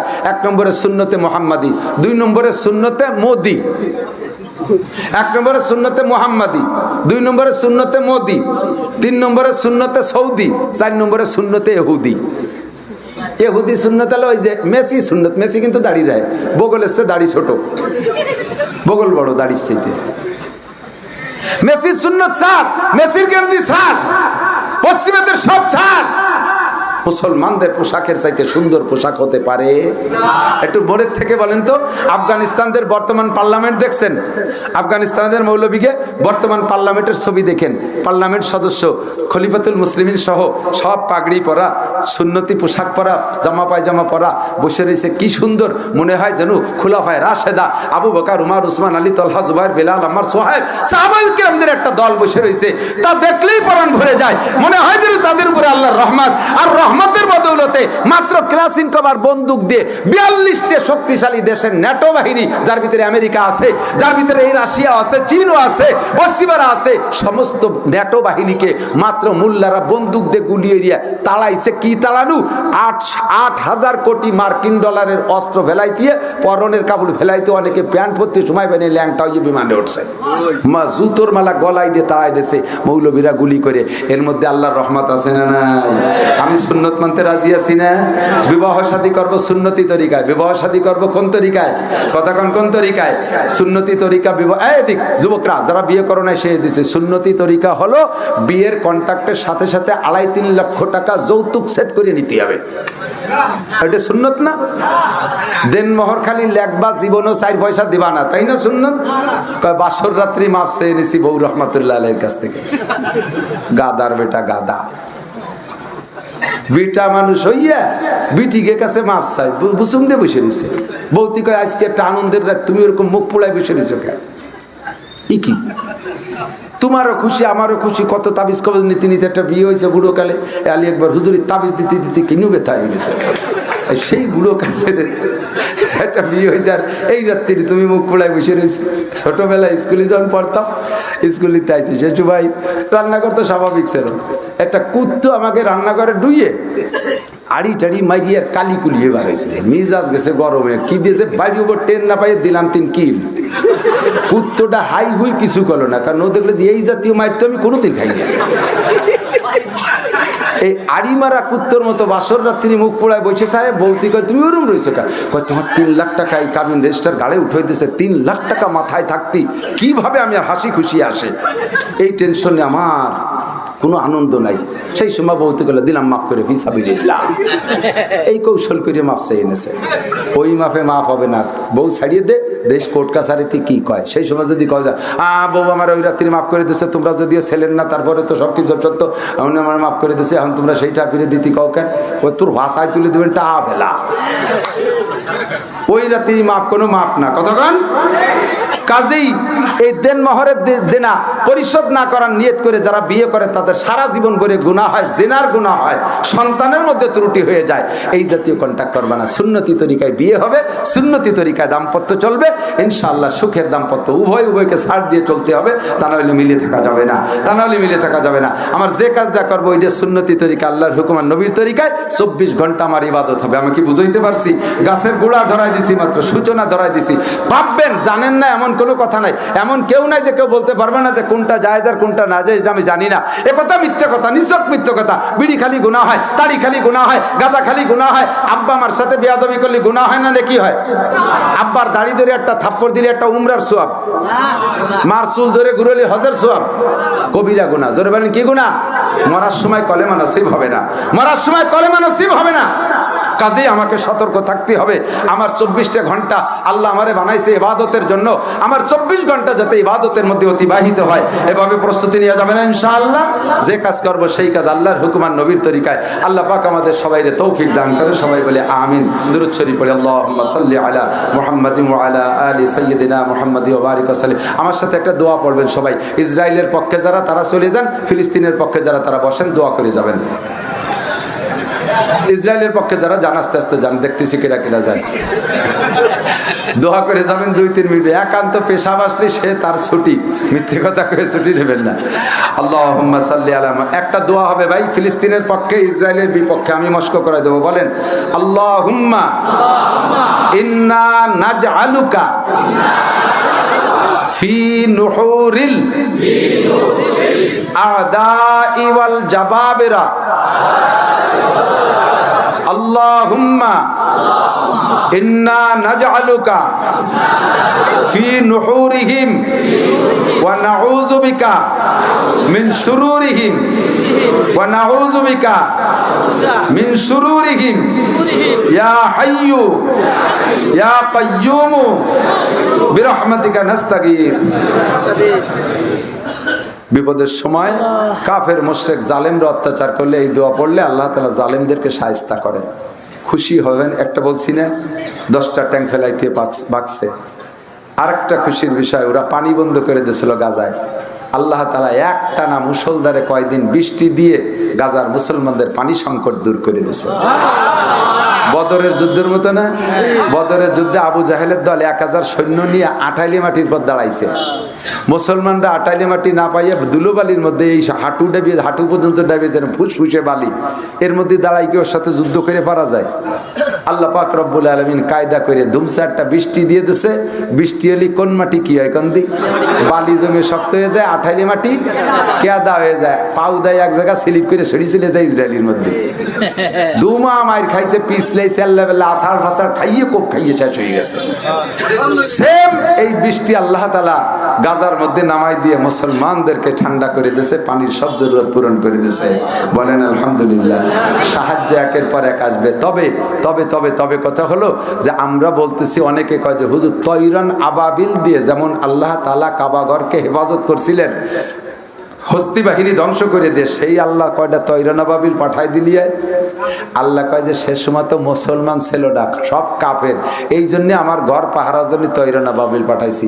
এখন 150 কোটি মুসলমান থাকতি আমি কেন তৈরান আবাবিল পাঠাবো? কেন তৈরান আবাবিল? আগে তোরা মারতি মুড়ি সাপ, তারপরে আমার বাইতুল মুকাদ্দাস হেফাজতের জন্য লাগলে আমি তৈরান আবাবিল দেবো। আগে আমাদের জানমাল চাই আল্লাহ। কথাগণ, এই জন্য 57টা মুসলিম কান্ট্রিকে আবেদন করি আপনারা এক হইয়ে নামেন, ইনশাআল্লাহ ইনশাআল্লাহ কাফের এবার চরম শিক্ষা পাইয়া ইসরায়েলের মাটিতে একটা ইহুদিও থাকবে না। আমার বড় দুঃখ লাগে, আমাদের প্রতিবেশী ভাই নরেন্দ্র মোদী, আমাদের মাননীয় প্রধানমন্ত্রীর সাথে কত সম্পর্ক, একটু প্রধানমন্ত্রীর না কইয়ে মিলে একটু কইল না, শোনার সাথে সাথে উনি ইসরায়েলের সমর্থন করে দিলেন। অথচ এদিকে প্রধানমন্ত্রী তো আমাদের ফিলিস্তিনের সমর্থন করে আছে। নিজেদের মধ্যে একটা গ্যাঞ্জাম বাঁধানোর কি দরকার? একটু বললে কয়ে যেতেন, দরকারে আমরা আপনার সাথে ইসরায়েল যেতাম। আপনি এত তাড়াতাড়ি সমর্থন করলেন ইহুদিকে। এবার বোঝেন যে উনি আমাদের কত বড় বন্ধু।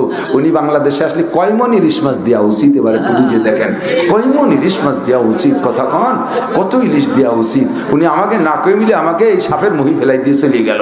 আল্লাহ হেফাজত করেন, আমিন। আল্লাহুম্মা সাল্লি আলা মুহাম্মাদ ওয়া আলা আলি সাইয়্যিদিনা মুহাম্মাদ ওয়া বারিক ওয়া সাল্লিম। আলহামদুলিল্লাহি রাব্বিল আলামিন। ربنا ظلمنا أنفسنا وإن لم تغفر لنا وترحمنا لنكونن من الخاسرين.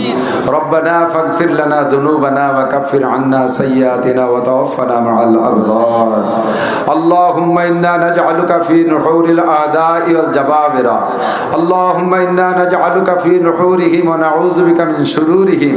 يا حي يا قيوم برحمتك نستغيث. اللهم انصر الإسلام والمسلمين. সবাই বলেন আমিন। আল্লাহুম্মা আনসুরিল ইসলাম ওয়াল মুসলিমিন।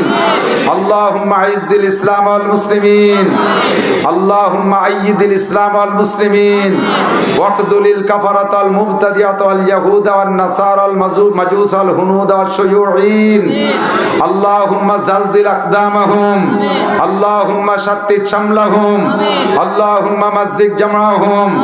আল্লাহুম্মা দাম্মির দিয়ারাহুম। আল্লাহুম্মা খাররিব বুনিয়ানাহুম। আল্লাহুম্মা ফুল্লা হাদ্দাহুম। আল্লাহুম্মা খালিব বাইনা কালিমাতিহিম। আল্লাহুম্মা খুযহুম। আল্লাহুম্মা খুযহুম। আল্লাহুম্মা খুযহুম আখযা আজিজিন মুক্তাদির ওয়ালা তুসাল্লিত আলাইনা মান লা ইয়ারহামুনা ওয়ালা তুসাল্লিত আলাইনা মান লা ইয়ারহামুনা। মেহেরবান আল্লাহ, তোমার আশিক বান্দারা দেখো কিভাবে পাগলের মতো বসে আছে। আয় আল্লাহ, জীবনের অনেক গুনার আলোচনা এখানে করা হয়েছে, শোনা হয়েছে, সবগুলো বুঝেছি, গুনাহগুলো আমরা করে থাকি। আজকে তোমার কাছে ক্ষমা চাইতেছি, তুমি আমাদেরকে মাফ করে দাও। মেহেরবান আল্লাহ, আমাদের গুনাহ মাফ করে দাও। আয় আল্লাহ, তোমার হুকুম তোমার নবীর তরিকায় পালন করার তৌফিক দান করো, নিষেধগুলো বর্জন করার তৌফিক দান করো। যেভাবে দুনিয়ার সব কাম কাজ করলে ইবাদতে পরিণত হয় সেভাবে করার তৌফিক দাও। আমাদের দেশের অনেক মানুষ, এই এলাকার অনেক মহাব্বতের মানুষ আমি ছোটবেলায় চিনতাম, কবরে চলে গেছে। আয় আল্লাহ, অনেক মা বোনদের হাতের খানা খেয়েছি, বাপ ভাইদের ইনকাম খেয়েছি, এই এলাকায় ঘরে ঘরে ভাত খেয়েছি, কবরে চলে গেছে। তাদেরকে তুমি মাফ করে দাও, কবর আযাব মাফ করে দাও। এই গ্রামেরই এই পাড়ারই সন্তান আমার উস্তাদ হযরত মাওলানা গোলাম কিবরিয়া সাহেব, আল্লাহ আমার বড় শফিক উস্তাদ ছিলেন, আমাকে ভালোবাসতেন। আল্লাহ আপনার বান্দাকে আপনি মাফ করে দেন। জান্নাতুল ফেরদাউস নসিব করেন। আয় আল্লাহ, আমার উস্তাদ হযরত মাওলানা আব্দুর রহমান সাহেব হুজুর রহমত দামাত বরকাতুহুল আলিয়া আব্বা মা আত্মীয় স্বজন যারা কবরে চলে গেছে মাফ করে দেন। আজকের মাহফিলের ইন্তেজামি কমিটির সকলের আত্মীয় স্বজন যারা কবরে চলে গেছে মাফ করে দেন। এই তারাইল ফুকরা পাঙ্কাশ্বর লঙ্কাশ্বর দূর দূর থেকে যারা এসেছে প্রত্যেকের আপনজনদের কবর আযাব মাফ করে দেন। সকলের কবরে জান্নাতুল ফেরদাউসের দরজা খুলে দেন। আমরা যারা বেঁচে আছি আমাদের জান মাল ইজ্জত আবরু হেফাজত করেন। আমাদের সবাইকে সুস্থতার সাথে ইজ্জতের সাথে প্রশস্ত হালাল রিজিকের সাথে শান্তি ইতমিনানের সাথে লম্বা হায়াতে তৈবা দান করেন। আয় আল্লাহ, অসুস্থ অবস্থায় হাসপাতালের বেডে ঘরের বিছানায় ফেলে রেখেন না। আয় আল্লাহ, সুস্থতার সাথে জীবনের শেষ মুহূর্ত পর্যন্ত আপনার ইবাদত বন্দেগী করা তৌফিক দান করেন। পুরুষদের সকলকে আল্লাহ শরিয়াত মেনে চলার তৌফিক দান করেন। মা বোনদেরকে খাস পর্দা করা তৌফিক দান করেন। পারিবারিক অশান্তি দূর করে দেন। স্বামী স্ত্রীর সুসম্পর্ক পয়দা করে দেন। অনেকে অনেক উদ্দেশ্যে দোয়া চেয়েছে, সকলের নাম বলা সম্ভব না। রোগীদের জন্য দোয়া চেয়েছে, সবাইকে শিফা দেন, সুস্থ করে দেন। মালি মামলায় মিথ্যাভাবে ভুগতেছে, তাদেরকে সেখান থেকে পরিত্রাণ দান করেন। আয় আল্লাহ, অনেকে ব্যবসা বাণিজ্য করে ভালো সফল হতে পারছে না, বৈধভাবে ব্যবসা করে উন্নতি দান করেন। উলামায়ে কেরামের প্রশস্ত হালাল রিজিকের ব্যবস্থা করে দেন। আমার প্রাণ প্রিয় তারাইল ফুকরা মাদ্রাসা রব্বুল আলামিন, মাদ্রাসার ভিতরে যা কিছু ঝামেলা আছে আপনি দূর করে দেন। উলামায়ে কেরামের নিয়ন্ত্রণে মাদ্রাসা চালানোর ব্যবস্থা করে দেন। আয় আল্লাহ, যোগ্য উলামায়ে কেরামের সমাহার করে দেন। মাদ্রাসাটাকে আগের মতো ছাত্র মুদাররিস দ্বারা ভরপুর করে দেন। আয় আল্লাহ রাব্বুল আলামিন, মাদ্রাসার সব ফিতনাগুলো দূর করে দেন। আমার হুজুর হযরত আব্দুর রহমান সাহেব হুজুরকে সুস্থতার সাথে হায়াতে তৈবা বাড়ায় দেন। তার ছেলে মেয়ে বিবি বাল বাচ্চা সকলে জানমাল হেফাজত করেন। জামাইজন যারা যেখানে আছে সকলকে দিনের খাদেম হিসেবে কবুল করে নেন। আয় আল্লাহ রাব্বুল আলামিন, ফিলিস্তিনের মুসলমানদের বিজয় দান করেন। ছোট বাচ্চাদের গায়ে রক্ত দেখে সহ্য হতে পারি না। আল্লাহ, বাচ্চাটা মারা গেছে, মা পাগলের মতো কাঁদতেছে। আল্লাহ, মা মারা গেছে, 4-5 বছরের বাচ্চা আসমানের দিকে হাত তুলে কাঁদতেছে। মা বাচ্চা একসাথে হাসপাতালে মারা গেল। সব ফ্যামিলির সদস্য আল্লাহ বিল্ডিং এর নিচে চাপা পড়ে মরে গেছে। শুধু আল্লাহ বাড়ির একজন পুরুষ আসমানের দিকে তাকাইয়া কাঁদতেছে। নির্বিচারে আল্লাহ 30টা 32টা মসজিদ ধ্বংস করে দিয়েছে। মেহেরবান আল্লাহ, আমাদের ক্ষমতা থাকলে চলে যেতাম, বাঁচি মরি চলে যেতাম। আল্লাহ, পারছি না যাইতে। যারা আছে তাদেরকে তুমি আসমানি সাহায্য করো, মুসলমানদেরকে আসমানি সাহায্য করো। আর মুসলমানের রক্ত তুমি দেখো না আল্লাহ। কাফের মুশরিকদেরকে হাসাইও না, মুসলমানদেরকে কাঁদাইও না। বাইতুল মুকাদ্দাসকে আল্লাহ মুসলমানদের কবজায় এনে দাও। পুরো ফিলিস্তিন, গাজা, ইসরায়েল সহ মুসলমানদের হাতে এনে দাও। ভূমধ্য সাগরে আমেরিকার জো বাইডেনের বাবার নয়, ওই পশ্চিমা সৌদি আরব, মধ্যপ্রাচ্য, আরব আমিরাত, এই জজিরাতুল আরব কাফেরদের বাবার নয়। এ জমি তোমার, এ জমি মুসলমানদের। এখান থেকে কাফের মুশরিক ইহুদ নাসারাদেরকে তাড়িয়ে দাও, ধ্বংস করে দাও, চির শিক্ষা দিয়ে বিদায় দাও। আমাদের সকলকে জীবনে একটা বার হলে হজের নিয়তে মক্কা মদিনা জিয়ারত নসিব করো। যারা গিয়েছি বারবার যাওয়ার তৌফিক দান করো। মরণের সময় জবানে কলেমা তয়্যিবা জারি করে দিও।